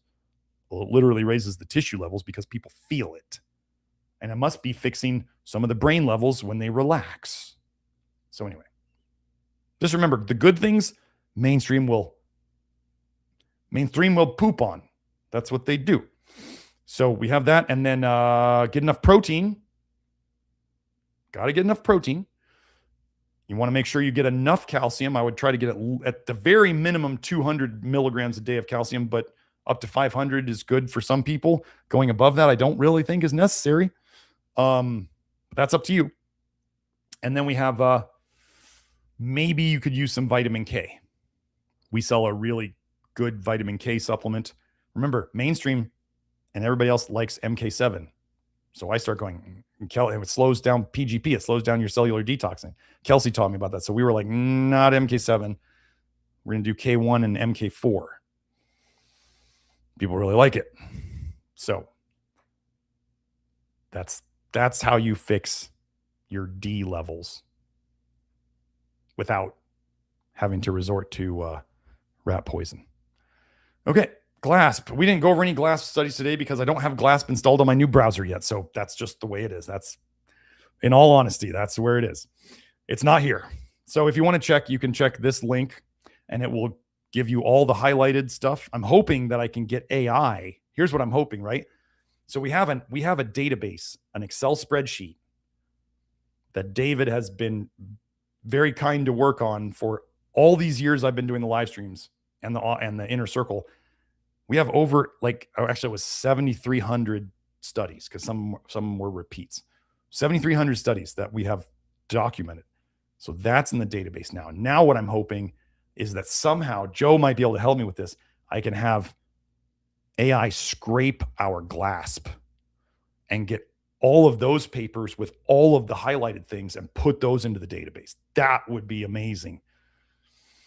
So this is why I'm excited again. I'm like, I can take all this time and work that I've put in that I could never accumulate on my own, or it would take thousands, tens of thousands of dollars to pay people to do it. Now I can get that all and I can be in control of it. And then I can do with it what I want. That's what I'm working on. Okay. Who am I? Who's this guy? I'm Dr. Garrett Smith. I am known as the nutrition detective around these here YouTube parts. I've been standing this whole time. I didn't even sit down. So we are talking about today. Oh, we didn't put the new one. Can you put the title of the video in a little thing, Joe? I still have the old PEA one there. Joe and I were not as prepared as we usually are today. Joe was disappointed because Joe, you know, those cool the AI graphic things that Joe puts on the screen, the pictures, the images. He's like, I wanted to have a bunch of those for today, and he didn't have them. So we would have loved to have made today's show better. And I told Joe before the show, I said, today is just a just get it done day. We're just going to get it done. And I hope you guys appreciated it because we just wanted to get it done. So here we have toxic binders explained. You can look at my hair now compared to that picture too. It just keeps getting better. We have ZeoLyte, MCP is modified citrus pectin, the PectaSol. You can find both of those in our store. We have Alginate, sodium alginate. That's in the PectaClear, or you can buy it from Cape Crystal Brands. We have charcoal. I suggest Zen Principle hardwood or any other hardwood that you want. Star West Botanicals is fine, or Takasumi, the bamboo charcoal.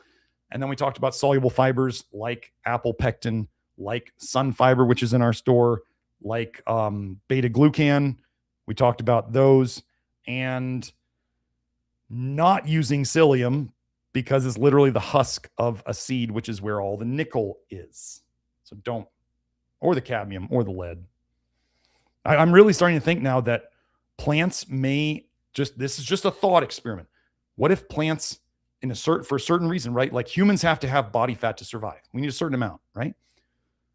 Extra fat is like toxin storage. Okay. So let's say plants need to make a certain amount of fiber to survive. But if they're making a crap ton of fiber, is that to store toxins? I don't know. It's just where my brain goes. And then if we put too many toxins out in the environment, the plants start soaking it up. And then what used to be good for us, fiber before the great poisoning, could become bad for us. This is the brain gymnastics that we have to operate on in today's toxic world. You don't live in your granny and grandpappy's world anymore. You don't just get to eat like them and be better. There's tons of people out there who try to do that, and they look like crap, and they feel like crap, and they're all red. So just look for people who are red out there. I know I'm looking a little more red than usual because there's no light in here. So anyway, you guys know how I look when I have the lights on. So I will see you guys next time. You can kind of see how my skin color, see my skin's not red. I just got to get it out of the light. There it is. There's my more normal color to my face. Anyway, so y'all have a great week. I will see you on Tuesday. But remember, this is coming down and then it's going back up because I said a bad word. Okay. Bye now.